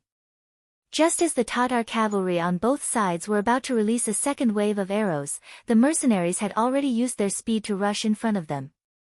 One side wielded a bow, while the other wielded a saber. A one-sided slaughter had begun. The sudden change caught the Tatar cavalry off guard. It went so smoothly that it was out of Suhi and Gu Shan's expectations. However, since the opportunity was right in front of them, no one would not cherish it. All the soldiers immediately roared and the heads of the Tatar cavalry flew into the air.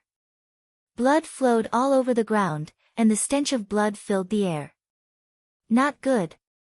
Hubo, who was standing on the city walls, cried out in alarm.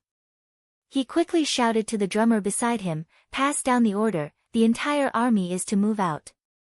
The two sides will attack together with the main force." This order was given a little too late.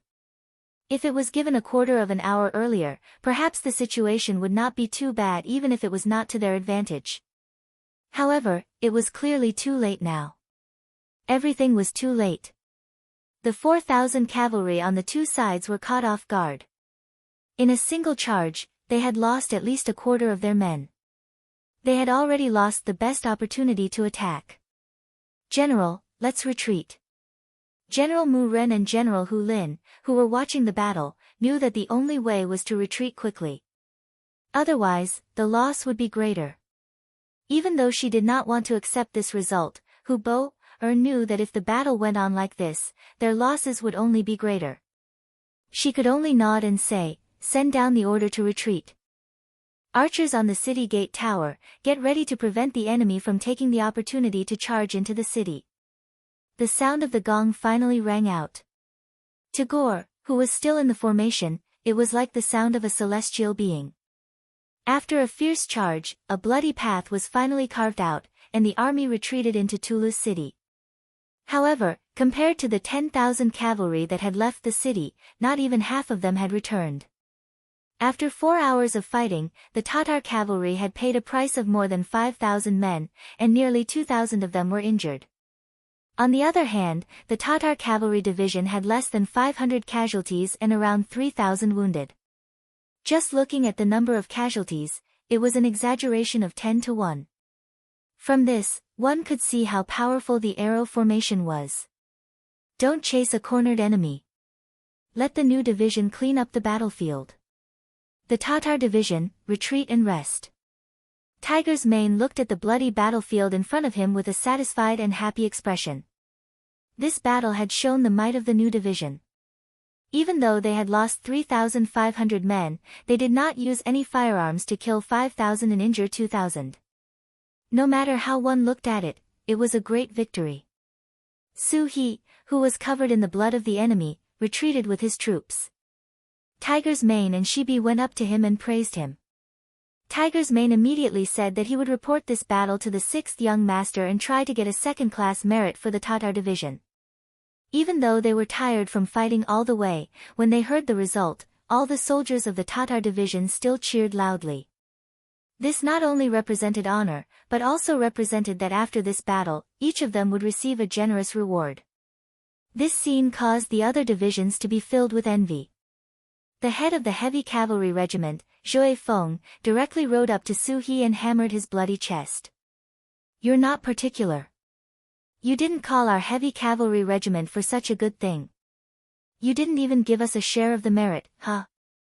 Ha, the combat strength of the heavy cavalry regiment is very strong. Once they take action, they will definitely make the enemy tremble in fear. As the saying goes, good steel should be used on the blade. It is better to leave it for the next time to make a greater contribution." Su He chuckled, changing from his previous stern expression. Zhou Feng heard this and immediately nodded his head proudly. This time, Su He did not arrange for the heavy cavalry regiment to kill the enemy. Even though he felt a bit regretful, he was not angry. Just as the other party had said, good steel should be used on the blade. He was looking forward to the moment when he would make a move. On the battlefield, the recruits felt the cruelty of war by cleaning up the battlefield. During this period of time, there were also some Tatar cavalrymen who pretended to be dead, but they were discovered by them. Quite a few warriors killed the enemy and rendered meritorious service.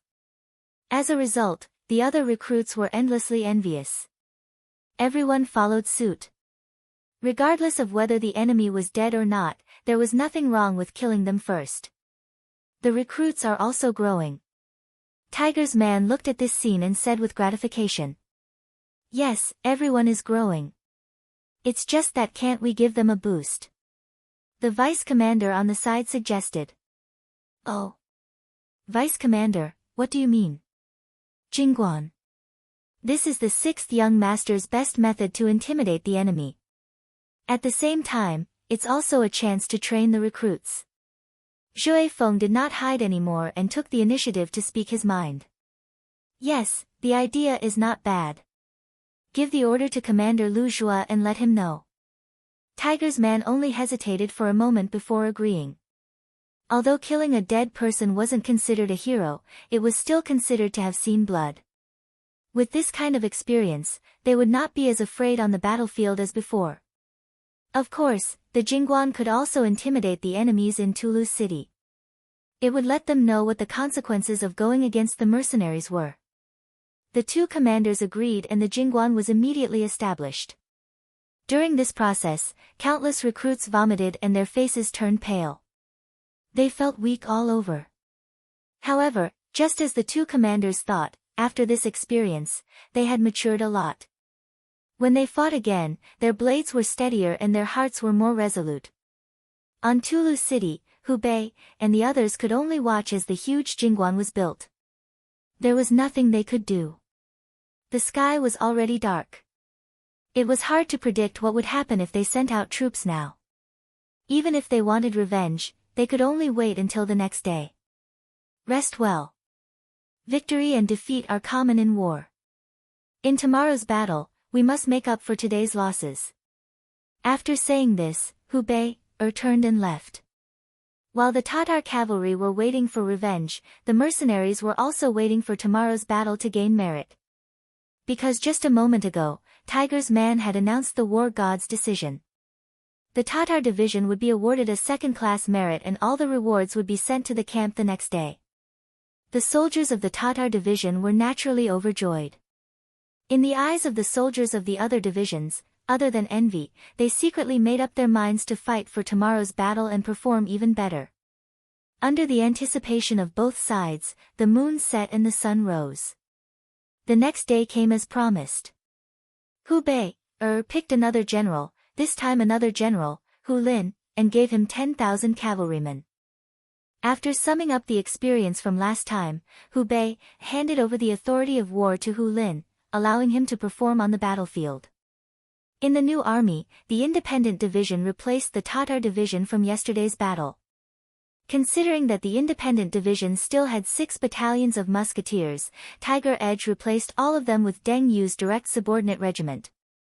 At the same time, they also selected 3 battalions from the new recruit division for training purposes. On the other hand, the heavy cavalry and light cavalry units stood at the side, awaiting the orders of their division commander, Xin Honghai. The reason for this arrangement was naturally because the Tatar division had performed too many meritorious deeds in yesterday's battle. The other divisions already had quite a few complaints, so they couldn't let a certain division have all the glory today. Everyone had to get a share of the benefits. As a result, the total number of mercenaries for today's battle was 6,900, which was 2 more battalions than yesterday. At the same time, the heavy cavalry and light cavalry units were on standby, ready to assist at any moment. With that, they had close to 1,000 more men than the enemy. One side beat the war drums, while the other side beat the bugle. Both sides started to gather at the center of the battlefield at around 9 a.m. While they were still far away, a heavy pressure could be felt. The Tatar general, Hu Lin, was in the middle of the army and did not charge onto the battlefield immediately. He wanted to see how the mercenaries fought so that he could change his strategy at any time. Just last night, he had already discussed the mercenaries' arrow point formation with Gower and Mu Ren, and had come up with a plan to deal with it, which was to dodge. Isn't the tip of your arrows very sharp and can pierce through a cavalry formation? Then when you come, we'll just move aside. It feels like I'm punching cotton. When you're tired, they'll suddenly attack from the sides and attack your flanks. This way, they won't fight against the tip of the sword and will only attack the back of the sword. Presumably, they'll be able to suppress the bravery and sharpness of the mercenaries to the greatest extent. On the battlefield, once one side lost their sharpness, it usually meant that victory and defeat were about to be decided. At this moment, Hu Lin was full of confidence. Xian Honghai was also full of fighting spirit and confidence. For him to be able to rise to the rank of division commander in one step, he knew that there was more or less an element of luck involved. However, if he wanted to keep his position, then he had to have a sufficiently dazzling performance, and today's battle was undoubtedly the best opportunity for him to perform. Chapter 856. Before entering the battlefield, the commander and deputy commander had already talked to him. The Tatar cavalry had already experienced the power of the tip of the arrow formation yesterday. No one would be willing to fall in the same place twice. Since they had rushed here today, they must have thought of a countermeasure. Therefore, this battle would not be easy to fight. However, on the battlefield, one could not retreat without fighting just because one was worried. This was not something a fierce general should do, and it was not the style of the mercenaries. Therefore, they still had to fight, and they had to be flexible. At worst, they could send both the heavy cavalry and the light cavalry. This was also the reason why another light cavalry regiment was added today. Compared to other cavalry, the light cavalry was faster and more flexible. Once the opponent's tactics changed, they could enter the battlefield as the fastest and most flexible unit and change the situation. With such a backup plan, Xian Honghai was full of confidence. When he arrived at the battlefield, he saw that the distance between the two sides was less than 3 miles. It was time for the cavalry to charge. He shouted, "Blow the bugle and charge forward with the tip of the arrow formation." Toot toot toot toot toot. When the bugle sounded, the 6,900 cavalry moved. They were divided into nearly 300 groups and charged toward the Tatar cavalry from different directions. Shoot the arrows. Leave 2,000 cavalry in the middle. 4,000 men on the left and right flanks to avoid the attack of the enemy's main cavalry. At the same time, General Hulin also gave the order. It was transmitted to the battlefield through the sound of the war drums. The 10,000 Tatar cavalrymen that were originally concentrated in the center of the formation suddenly separated before the mercenaries arrived. Only 2 formations of 2,000 cavalrymen were left in the middle. Then, arrows rained down from the left and right, forming a blockade, blocking the mercenaries' path in front and their path in the middle. Sure enough, the enemy had changed their tactics. Xian Honghai, who was charging forward on his horse, saw this. Seeing the arrows blocking the road ahead, he knew that something was wrong. At the same time, he quickly thought of all kinds of countermeasures. A sentence that Yang Qindong had once said flashed through his mind. Remember, on the battlefield, sometimes breaking one finger is far more painful than injuring all 10. With the voice still lingering in his ears, Xian Honghai immediately made a decision. Leave the frontal charge to the direct cavalry regiment and the 3 recruit battalions. All cavalry of the independent regiment, follow me to attack the enemy on the right. Heavy cavalry regiment, attack the enemy on the left. Light cavalry, cooperate with us. Use bows and arrows to assist in long-range attacks. Now that his opponent knew about his trump card, Xian Honghai knew that his previous methods would not work. In order to maximize his power and obtain victory, Xian Honghai used all the power he had at his disposal at once. As a result, Xian Honghai would have no soldiers at his disposal.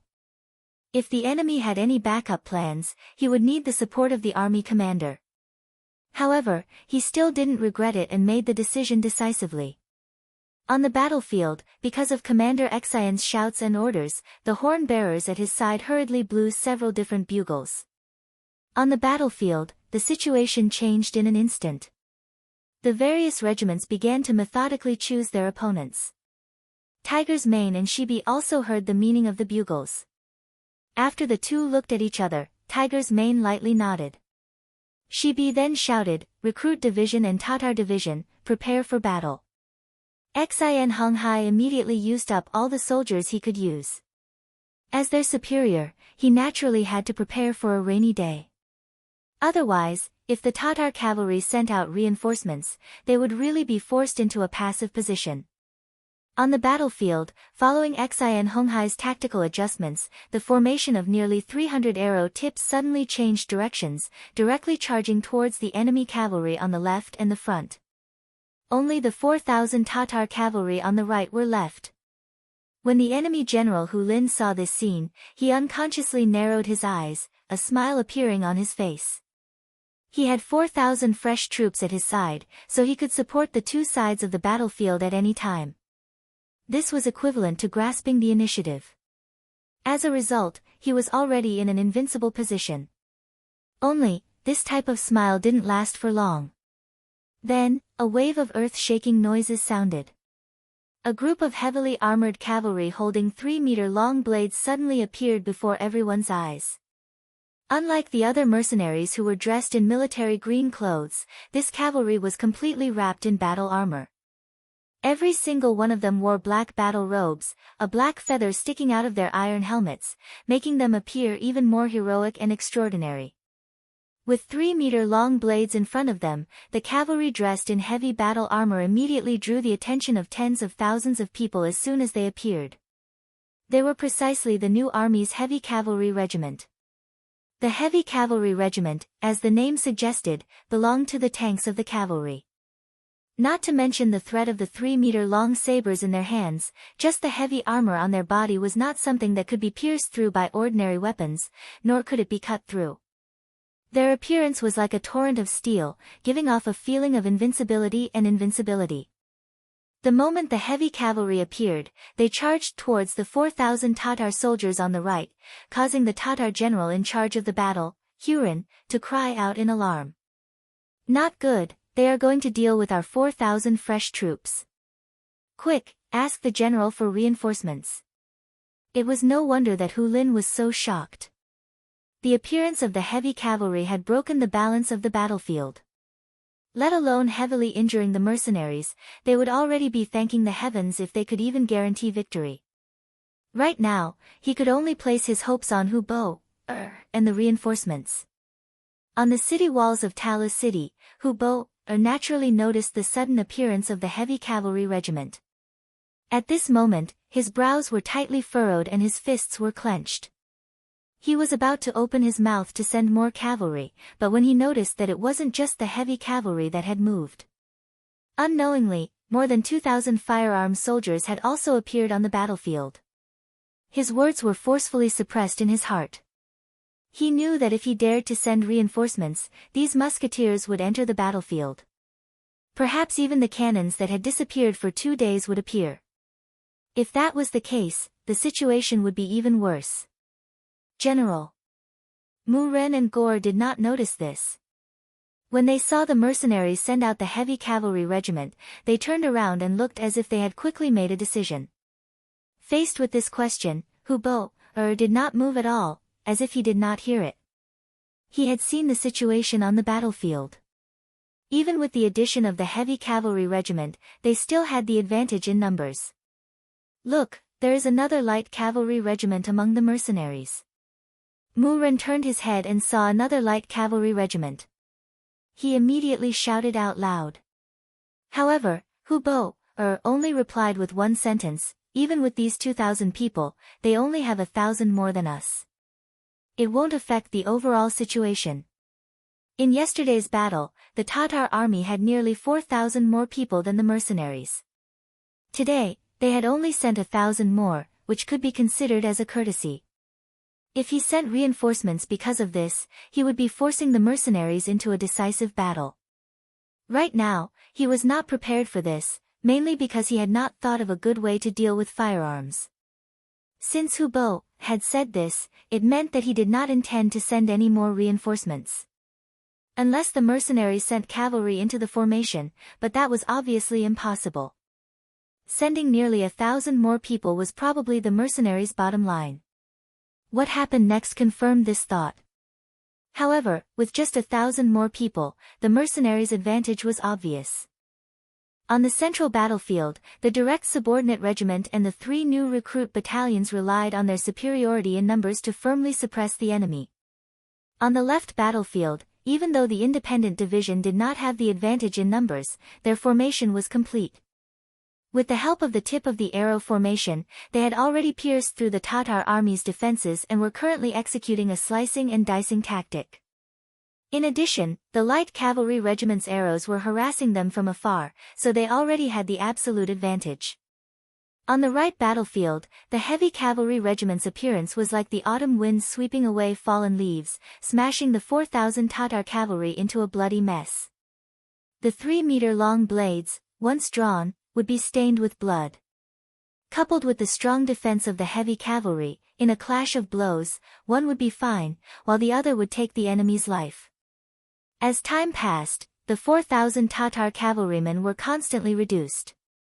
The heavy cavalry regiment that Yang Qindong had spent a lot of money to build had a definite advantage the moment they stepped onto the battlefield.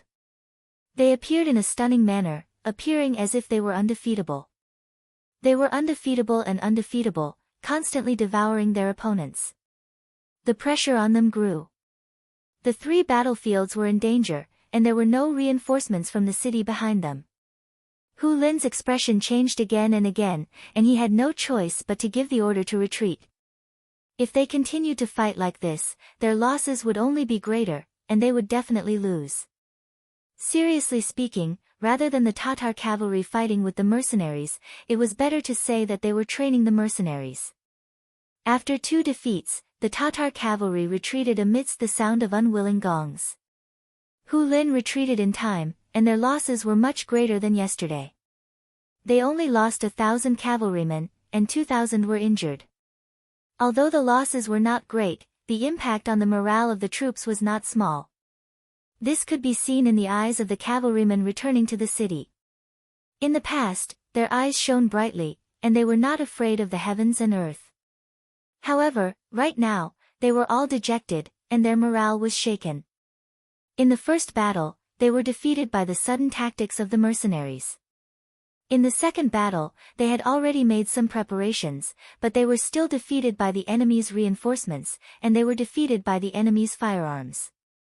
At this point, before they could think of a way to deal with the firearms, the Tatar cavalry would not easily start another battle with the mercenaries. Tiger's Mane and Shibi had already understood this point of view when they returned to the barracks after the battle. The atmosphere also became silent for a while. Yang Qindong's telegram had arrived 2 days ago. In half a month to 20 days, the battle with the Mongols would begin. If they could not deal with the Tatar cavalry here, they would not be able to participate in that battle. For the 2 generals, this was something that they could not accept. Chapter 857. Not only would they fail to take down Talis City, but they would also fail to live up to the 6th young master's trust in them. Just as the 2 commanders were looking at each other speechlessly, the sound of the curtain being lifted sounded outside the tent. Then, Beta Persei, with the rank of senior colonel, strode in and entered the sight of the 2 commanders. Beta Persei. Brother Beta Persei. The former was called out by Tiger's Mane, while the latter was called out by Shepherd. Beta Persei, who was called out, smiled and greeted the 2. On the orders of the young master, I'm here to deliver the reward for the Tatar division. Ha, I haven't been idle along the way. You have to prepare some delicious food for me later. Yang Heir did not treat himself as an outsider. He found himself a chair and sat down. He even poured himself a cup of hot tea. He raised his head and gulped it down like a whale drinking a cow. It wasn't until he drank 3 cups of tea in a row that he felt his thirst being quenched. Then, Beta Persei noticed that Tiger's Mane and Shepherd seemed to be a little absent-minded, and their moods were not quite right. What's wrong with the 2 of you? Don't tell me they lost the battle. As soon as he finished speaking, Beta Persei immediately denied it. Although he had just arrived, he heard the soldiers in the barracks celebrating and congratulating them from time to time. It didn't seem like they had lost the battle. We didn't lose the battle, but I'm afraid the next battle won't be easy. Tiger's Mane shook his head, then looked at Shepherd and said, Deputy Commander, tell your brother Beta Persei about our situation. Yes, Commander. Although Shepherd was promoted, he still had the rank of Colonel, which was 2 bars and 3 stars. Speaking of which, this was not in line with his current position, but there was no other way. He had only joined the mercenary group for a short period of time. This arrangement was also Yang Qindong's intention to remind him not to do something that he would regret if he got too proud of himself because of his quick promotion. Even if there was no comparison of military ranks, how many people in the entire Yang Xia could stand shoulder to shoulder with Tiger's Man and Beta Persei? She was very clear about her identity. She immediately reported to Beta Persei the various situations they might encounter next. Beta Persei sat and listened quietly. Over the years, he had been by the side of the sixth young master. He had more or less learned what it meant to be calm and steady. He also knew that without investigation, he had no right to speak. Shepard's analysis of the situation in front of him was very clear. He quickly summarized the situation and then closed his mouth. He knew that his act was over. Since the commander asked him to say this, he must have his own plans. Thus, just as Shepard closed his mouth, Tiger's Mane finished. Beta Persei, the young master is about to launch an attack on the grassland tribes of the North Desert. I know that Fan Yuhai. He's a very cunning person and not easy to deal with. Now that the 3 divisions of the Cold Front Division have gone to the north, won't we be lacking confidence without a new army to deal with these people? Besides, this is also a chance for the new army to make a name for themselves. I definitely won't let it go. How about it? Help me. Help you? How can I help you? Beta Persei knew that nothing good would come out of this. If it was someone else who said this, he would probably get up and leave without asking. He was someone by the side of the 6th young master. He had no right to worry about the affairs of other troops. But this was Hu Mang, so there was nothing he could do. Who asked him to be promoted by him in the first place? Even now, if he wanted to beat him up, he wouldn't even be able to return the favor. Tiger's Mane's face first showed a trace of awkwardness, but then became much more determined. Beta Persei, how about this? How about you give me some ammunition from the logistics team? Also, give me a few more boxes of cannonballs. Don't tell me you don't have it. Although I'm not in charge of logistics, I more or less know some things there. That won't do. Beta Persei immediately waved his hand after hearing this. Tiger's Mane, I won't hide it from you. There are indeed ammunition and cannonballs in the logistics warehouse, but you should also know that the distribution of these things must be done by the young master. I don't have the authority to use them. Otherwise, I'm afraid that if I make a move, I'll be kicked back to the army. Then, I'll have to return to the young master's side. If that's the case, you might as well just kill me. Beta Persei was also a hoodlum. He directly spread out his hands and said that this road was blocked. This caused Hu Mang, who had been holding on to hope, to immediately relax. He looked like a balloon that had been punctured. He originally knew that he couldn't hide this matter from the young master. Moreover, he had a feeling that if he asked for it, there would most likely be no results. What, I let you be the commander of a new army? Can't you play without firearms? If that's the case, then it's easy to handle. You can come down. If you can't, then there's someone who can. Tiger's Mane wasn't that greedy for power. In the past, he was just a little boy beside Yang Qindong. He was very satisfied with everything he had now. However, he was afraid that he would fail the young master. He didn't want others to say that the young master didn't have enough strength. That was something he couldn't accept. Tiger's Mane's spirit seemed to have been drained at this moment. Seeing this, Shibi shouted in surprise, "Commander, are you okay?" "I'm fine. I just feel too much pressure and a little too tired." Tiger's Mane waved his hand and pulled himself together again.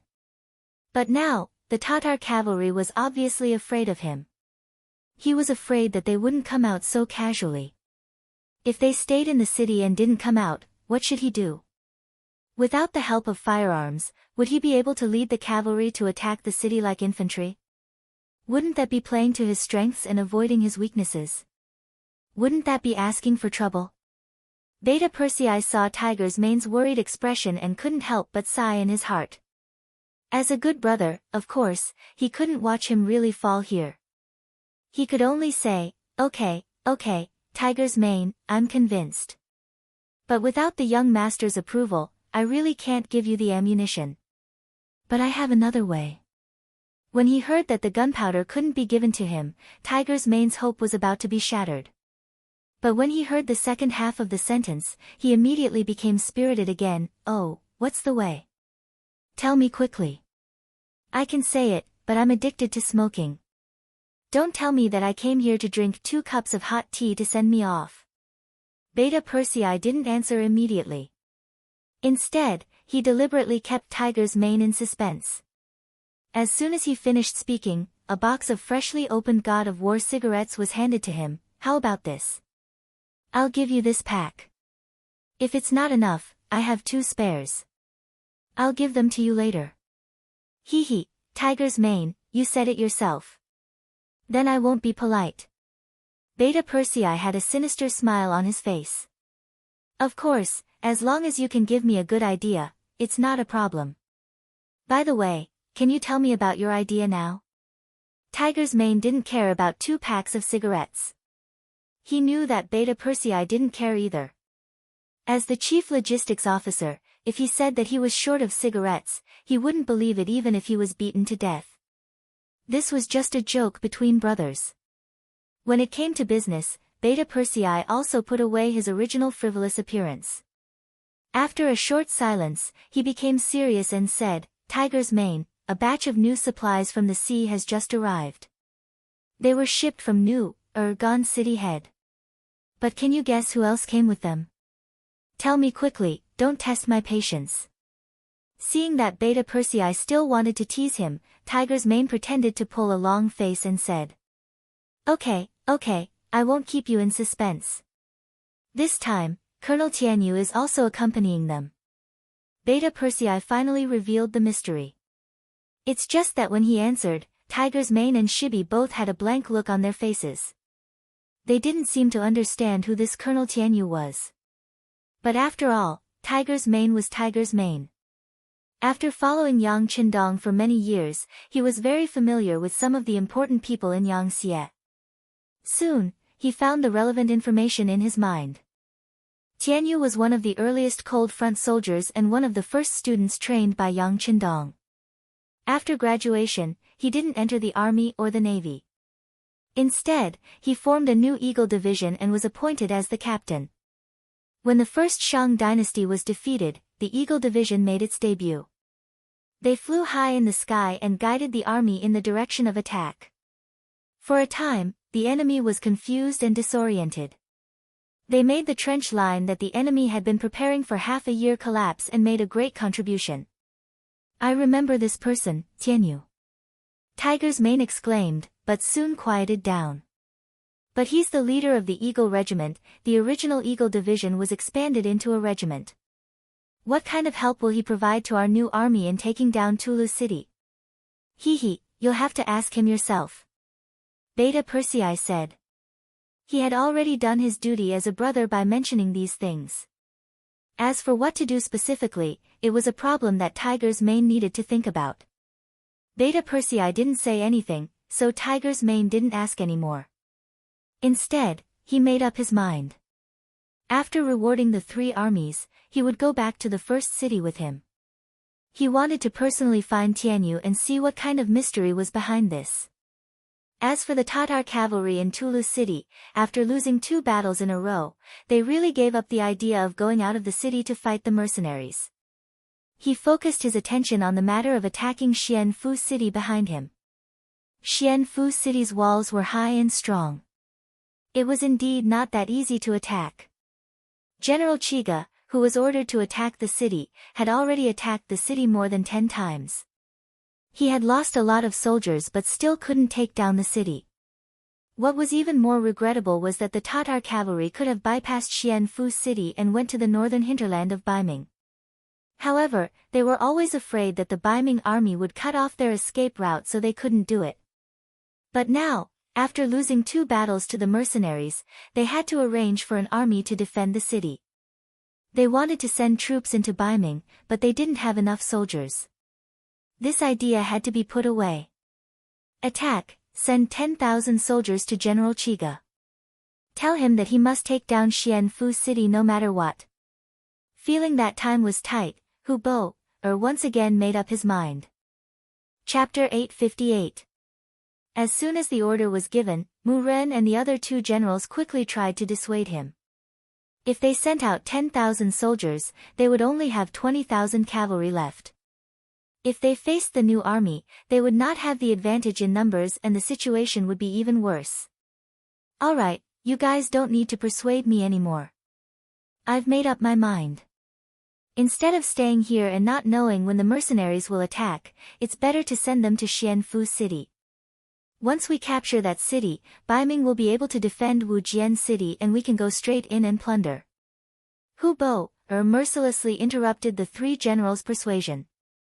Seeing this, the three generals did not say anything. They only hoped that the mercenaries would not attack the city and that Xianfu City would be taken down as soon as possible. While Hu Bo was making this decision, Tiger's Mane followed Beta Persei back to Origin City.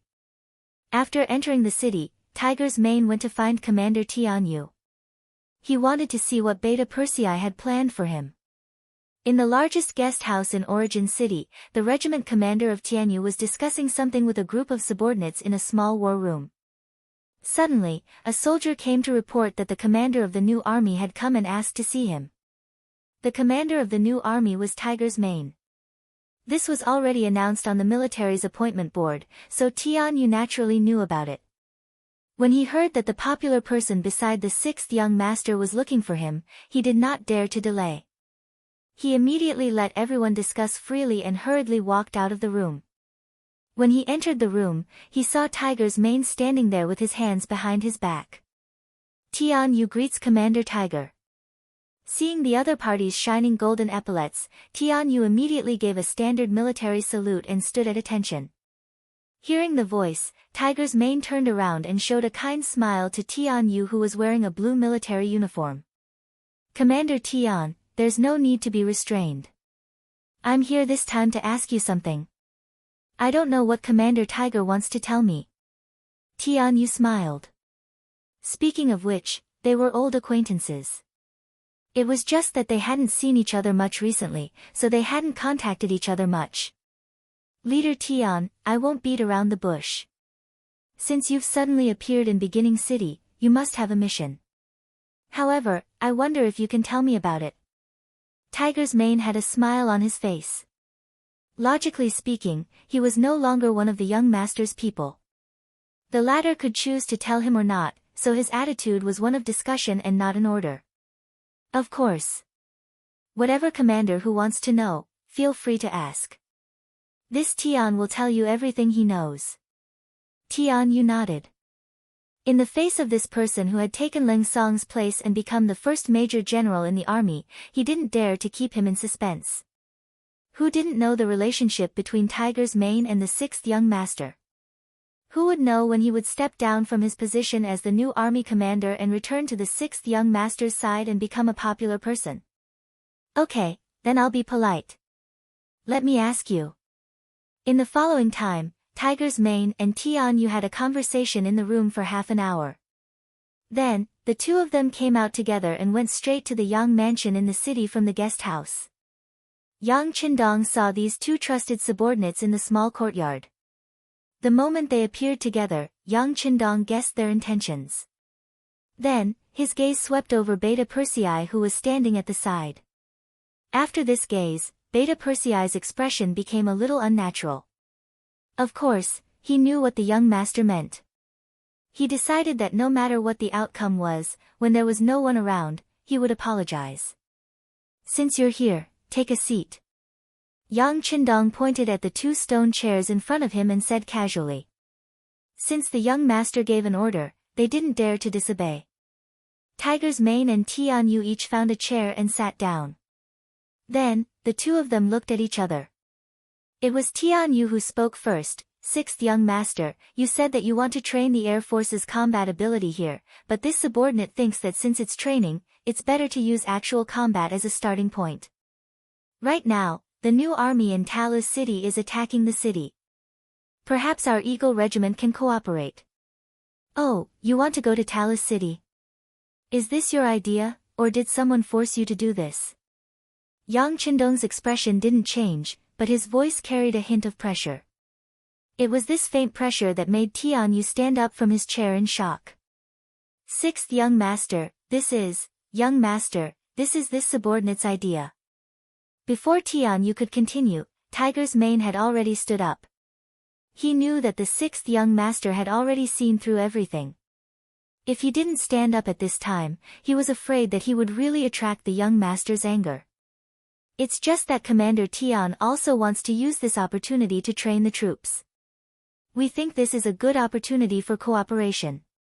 Yes, our Eagle Regiment also wants to use the opportunity of actual combat to strengthen ourselves. At the same time, we can better see where our problems lie. Tianyu also said. This was originally something that the two of them had discussed. This way, they could prevent the sixth young master from venting his anger on one person. Little Lu Zhong fell into a short silence. Yang Qindong didn't immediately voice his opinion. Instead, he looked at Beta Persei who was beside him. Immediately, the sound of someone kneeling on the ground rang out. Beta Persei knelt on the ground and said, "Young master, I was the one who told Tiger's mane that Commander Tian had arrived at the beginning city. Young master, please punish me." Young master. Seeing that Beta Persei was about to kneel on the ground, Tiger's mane was shocked and wanted to kneel on the ground as well. At this moment, Yang Qindong spoke, "All right, how many times have I said it? Don't kneel so easily. A man has gold under his knees, don't you understand?" As soon as he said this, Tiger's mane's knees went soft and hard. He almost fell down. At this moment, he didn't know what to do. Fortunately, Yang Qindong's voice followed. "Since Commander Tian thinks that it is more necessary to combine actual combat, then go ahead and do it. But I'll say the ugly words first. It's fine if the Eagle Regiment doesn't come out, but once they do, they must hit the target. You guys can do as you see fit. Beta Persei, whatever Commander Tian needs, you can arrange to give him as much as possible." Waving his hand lightly, Yang Qindong didn't look at Tiger's mane who was standing there. This kind of behavior showed that he was dissatisfied with Tiger's mane's action first and report later. Although as the commander of the new army, Hu Meng's actions were public and not private, but he didn't report to them immediately after entering the beginning city. Instead, he looked for Tianyu first. This was a mistake in itself.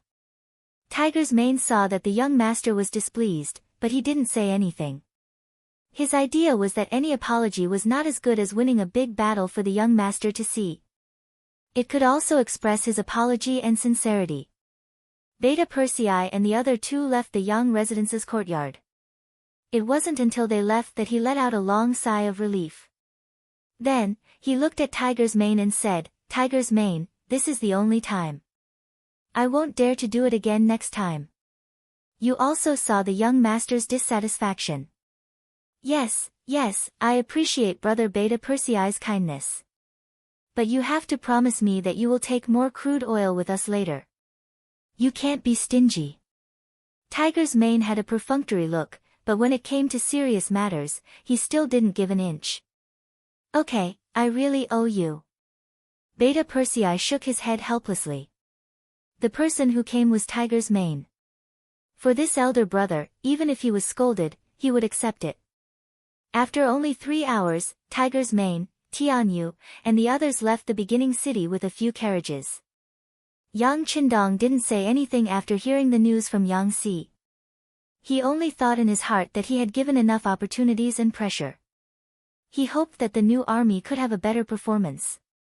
Compared to others, he was more interested in Tiger's mane. He even wanted to train him to be independent, hoping that his painstaking efforts would not be in vain. In the barracks of the new army, an unfamiliar team of hundreds of people suddenly came. Because they were personally led by the commander, they were not interrogated at all. As soon as they entered the barracks, they were secretly protected. Outsiders didn't know what these people were doing. In the main tent, Tianyu followed behind Tiger's mane and entered. Here, he and the deputy commander saluted each other, and the three of them sat down under a small sand table. "Commander Tian, this time it depends on your performance, but I don't know when you will be ready." Tiger's mane was an impatient person. After sitting down, he brought up the business. "It mainly depends on the direction of the wind. Right now, we are relying on the heavens to eat." Tian Yu also wanted to quickly solve the war here, but there were some things that he couldn't decide. "Okay, then send someone to watch. Once the time is right, immediately inform me and the deputy commander. We will be ready." Tiger's mane more or less knew a little about the Eagle Regiment. He knew that the other party was not being perfunctory. All he could do was pray that the heavens would give him an opportunity as soon as possible. On the other hand, Shibi looked at the two of them talking as if he was watching a show. He had a completely ignorant look on his face. It was only when the opportunity presented itself that he realized why Hu Mang would attach so much importance to a mere colonel regiment commander. Tian Yu said to wait for an opportunity, and this wait lasted for 4 days. It wasn't until the evening of the 4th day that Tian Yu arrived at the main tent. Tiger's mane anxiously went up to him. This time, without waiting for him to ask, Tian Yu had already opened his mouth and said, "The opportunity has come. It will be tomorrow morning. We will immediately go and prepare. Your new army should also prepare." "Okay." Tiger's mane nodded heavily. He turned to look at Shibi and said, "Deputy Commander, summon the officers for a meeting." The next day, the sun was high up in the sky. In the morning, the soldiers of the new army ate early. They put on their battle clothes, mounted their war horses, and held their sabers in their hands. They were divided into battalions and stood in formation. The movements of the mercenaries were quickly discovered by the Tatar cavalry on the city wall. This situation was immediately reported to General Hu Bo. Soon after, a group of generals hurried up the city wall. From afar, the mercenaries' formation was neat and orderly, their weapons ready for battle. What's going on? Could it be that they want to attack the city at all costs? General Hu Lin's face was filled with shock as he spoke. Chapter 859. If they just charge head-on, their losses will be great. I'm sure they haven't thought of this.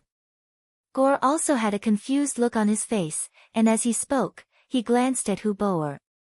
What did General Mu Ren say? Hu Bo did not reply immediately. After several bloody battles, he knew that the mercenaries were not to be trifled with. He also knew that among his subordinates, Mu Ren was the one who understood the enemy the most. His words were always taken seriously. Mu Ren narrowed his eyes slightly, and he was also puzzled. Since the general asked, he replied, "From the looks of it, they're really going to attack the city? Could it be that they've thought of something else? Or do they have enough firearms?" It was no wonder that Mu Ren would say this. Although the mercenaries' cavalry was strong, attacking a city wasn't a battle formation. The effectiveness of cavalry was still very limited. As long as one's head wasn't kicked by a donkey, they would definitely not use cavalry to attack a city. There was only one other reason. They had prepared enough firearms.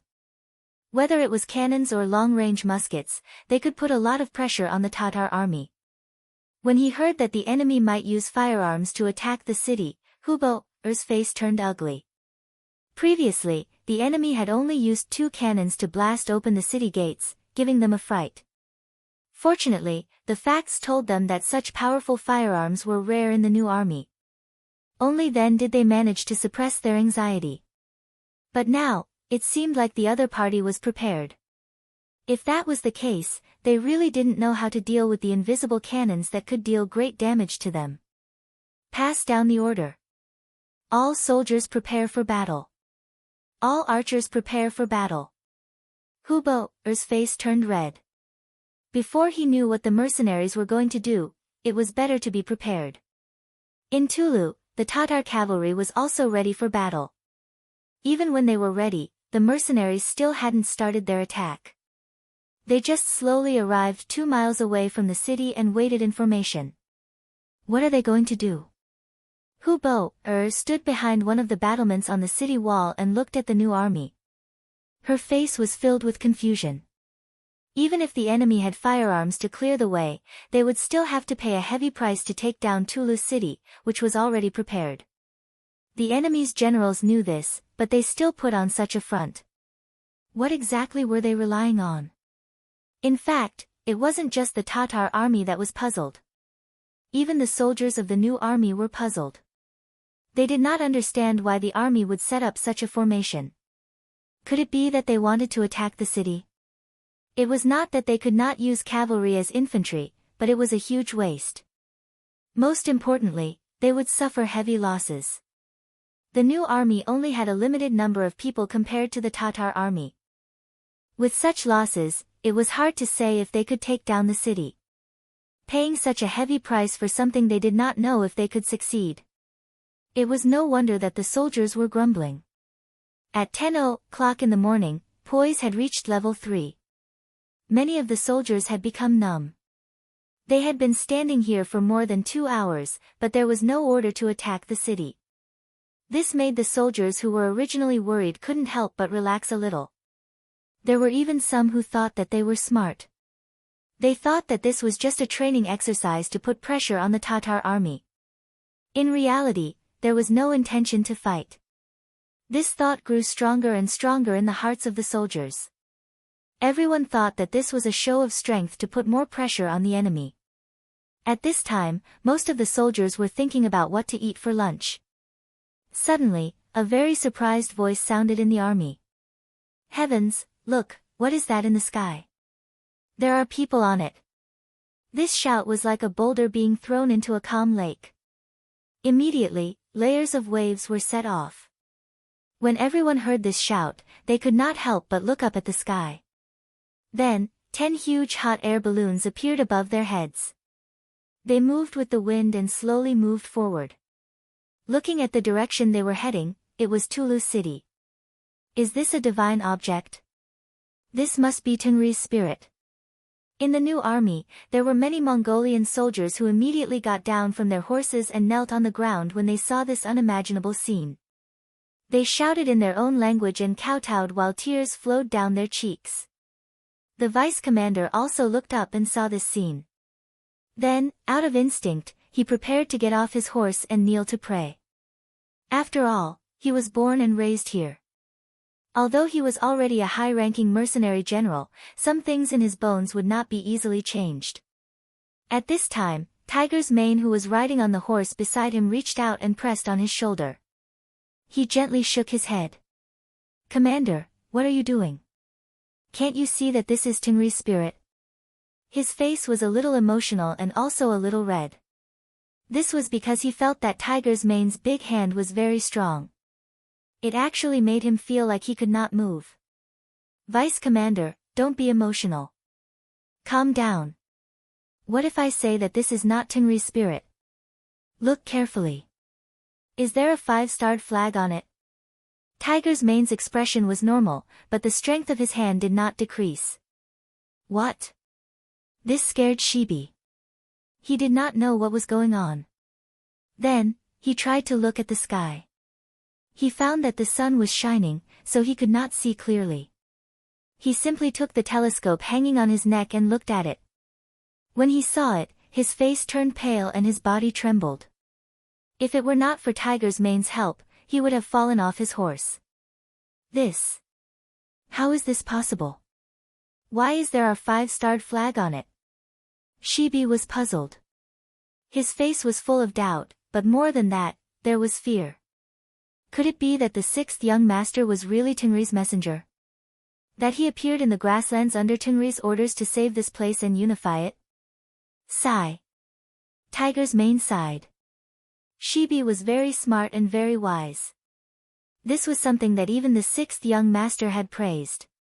But in the end, humans were still humans.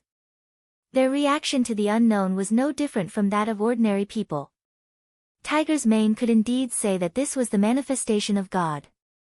This way, the morale of the soldiers below would definitely reach its peak. But Shibi was not an ordinary soldier. There were some things that could not be hidden from him. It was time to tell him the truth. Deputy Commander, this is not a miracle. It is an aerial unit sent by the god of war. Their appearance here is not a manifestation of God. They are here to help us attack Tulu City. Tiger's mane finally told the truth. However, the truth was simply too inconceivable. Even someone as intelligent as Shibi was still unable to comprehend it. His eyes widened. Then, as he digested the information, he said with a shocked expression, "Commander, are you saying that all of this is the arrangement of the sixth young master? The sixth young master can make people fly." "Yes, you can say that.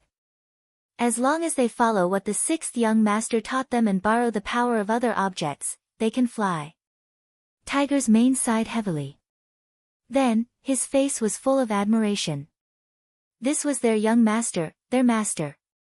Anything he did was so earth-shattering. It was unprecedented. Shibi still did not believe it, but since Tiger's mane said it so formally, he had no reason to not believe it. Most importantly, with the help of the binoculars, he could faintly see the figures of soldiers in military uniforms on the hot air balloons. The only difference between them and himself was that they were not military green, but sky blue. Could this really be the arrangement of the sixth young master? Could he really make people fly?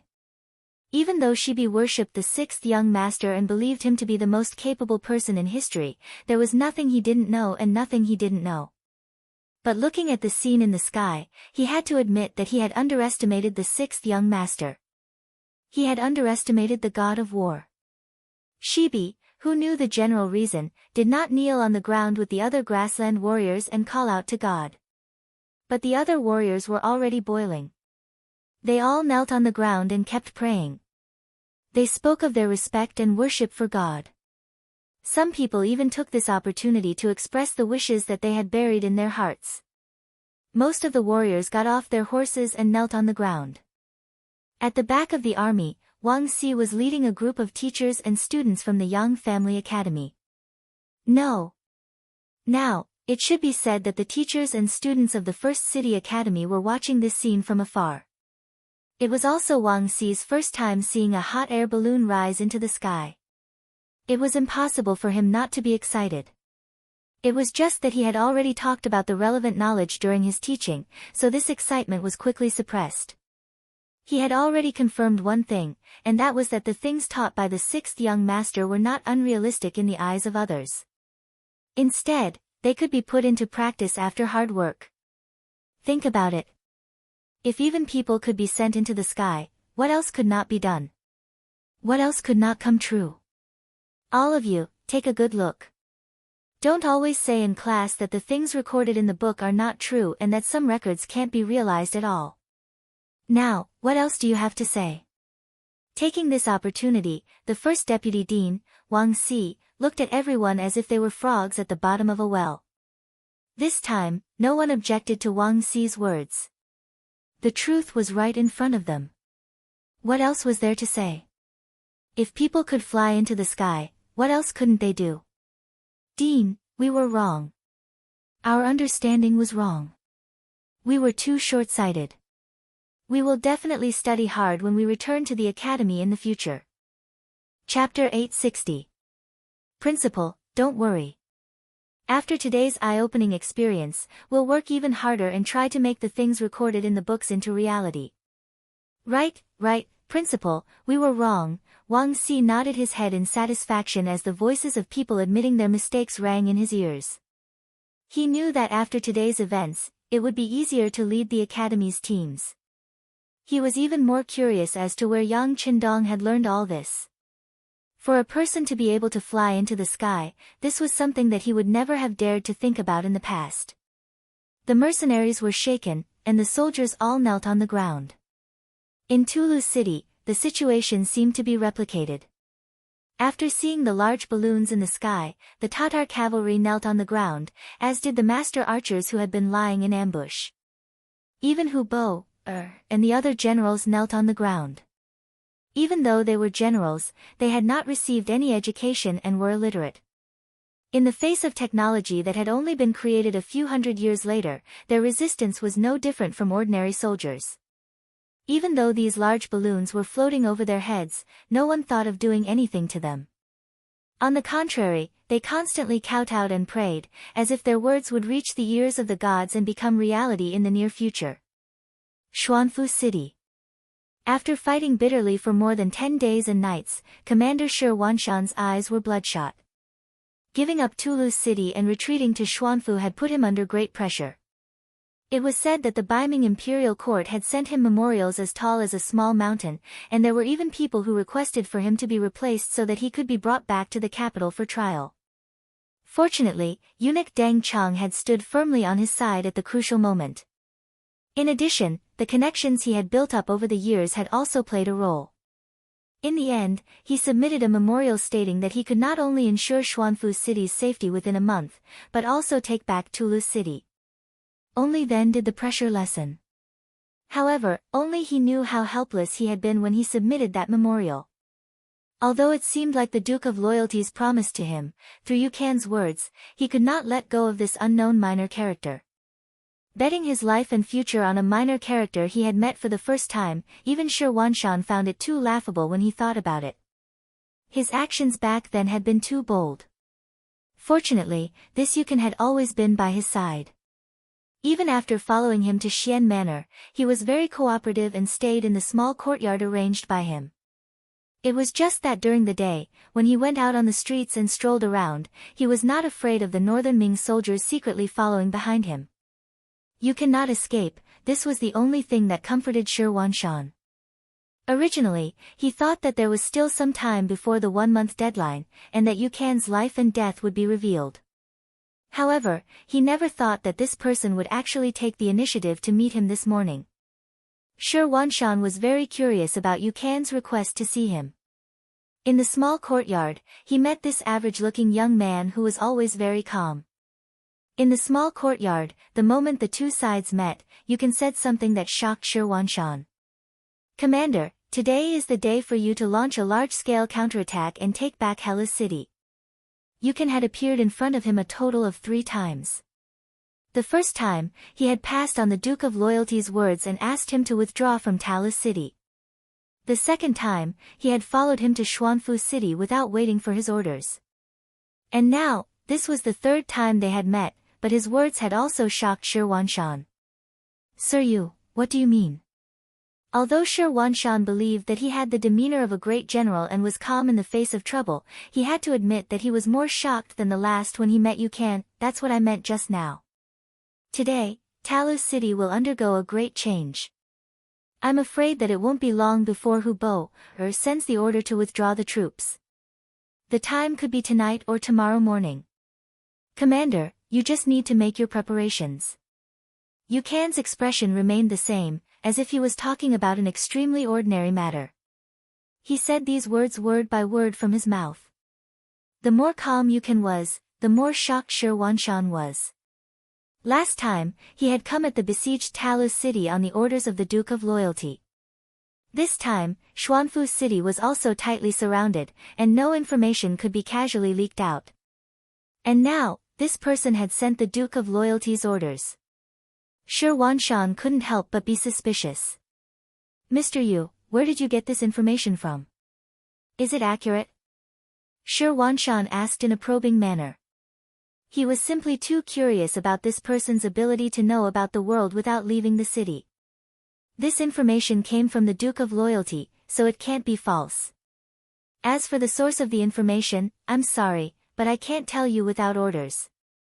Alright, the information has been sent. Commander, please make your preparations. After dinner, I will come to the barracks. If the situation in the barracks is still the same by tomorrow morning, I will present myself to the higher-ups. Commander, you don't need to worry about it. Yu Can's face was calm, as if he had already disregarded life and death. After saying this, he turned around and left. He didn't give anyone a chance to ask him any questions.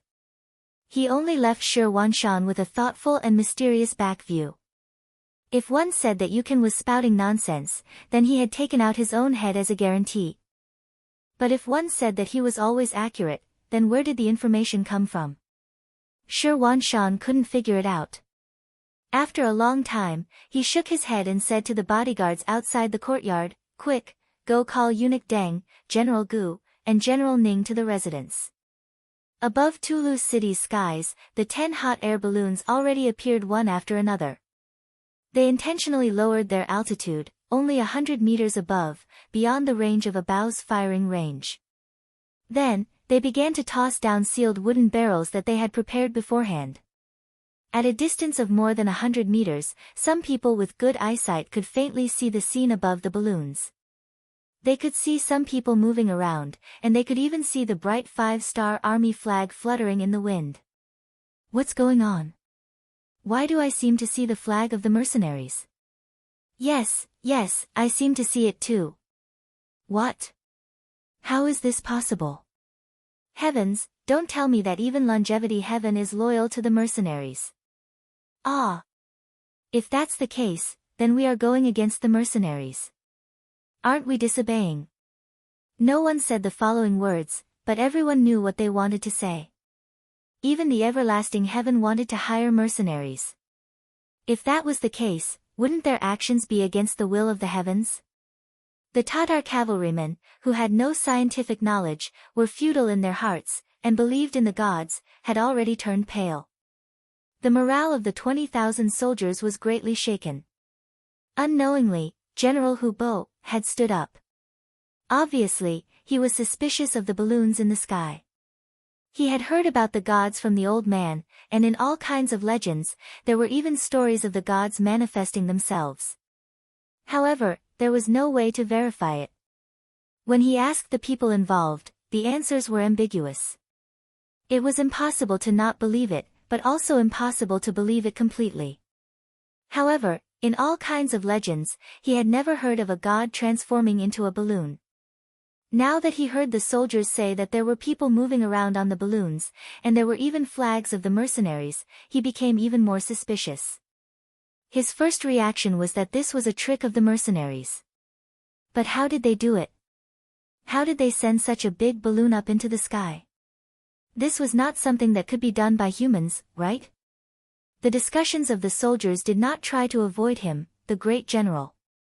Many of the words were clearly heard by Hu Bo, and it was because of this that his expression became increasingly ugly. Their morale was shaken. If the mercenaries were to launch an attack now, how much combat power would they have left? Just as Hu Bo felt that the situation was not good, he felt a chill in his heart. There was finally some movement from the balloons, and they began to throw things down. Wooden barrels fell from the sky, heading towards Tulu City. Thump! Thump! Thump! Thump! Every time it fell, there would be a huge explosion. Then, the barrel would explode, and a pool of crude oil would flow in the city. The air was filled with a pungent smell. Falling from a high altitude, the large balloon kept moving slowly. Every time it fell, the landing point of the wooden barrels would be different, causing the liquid in the barrels to spread everywhere.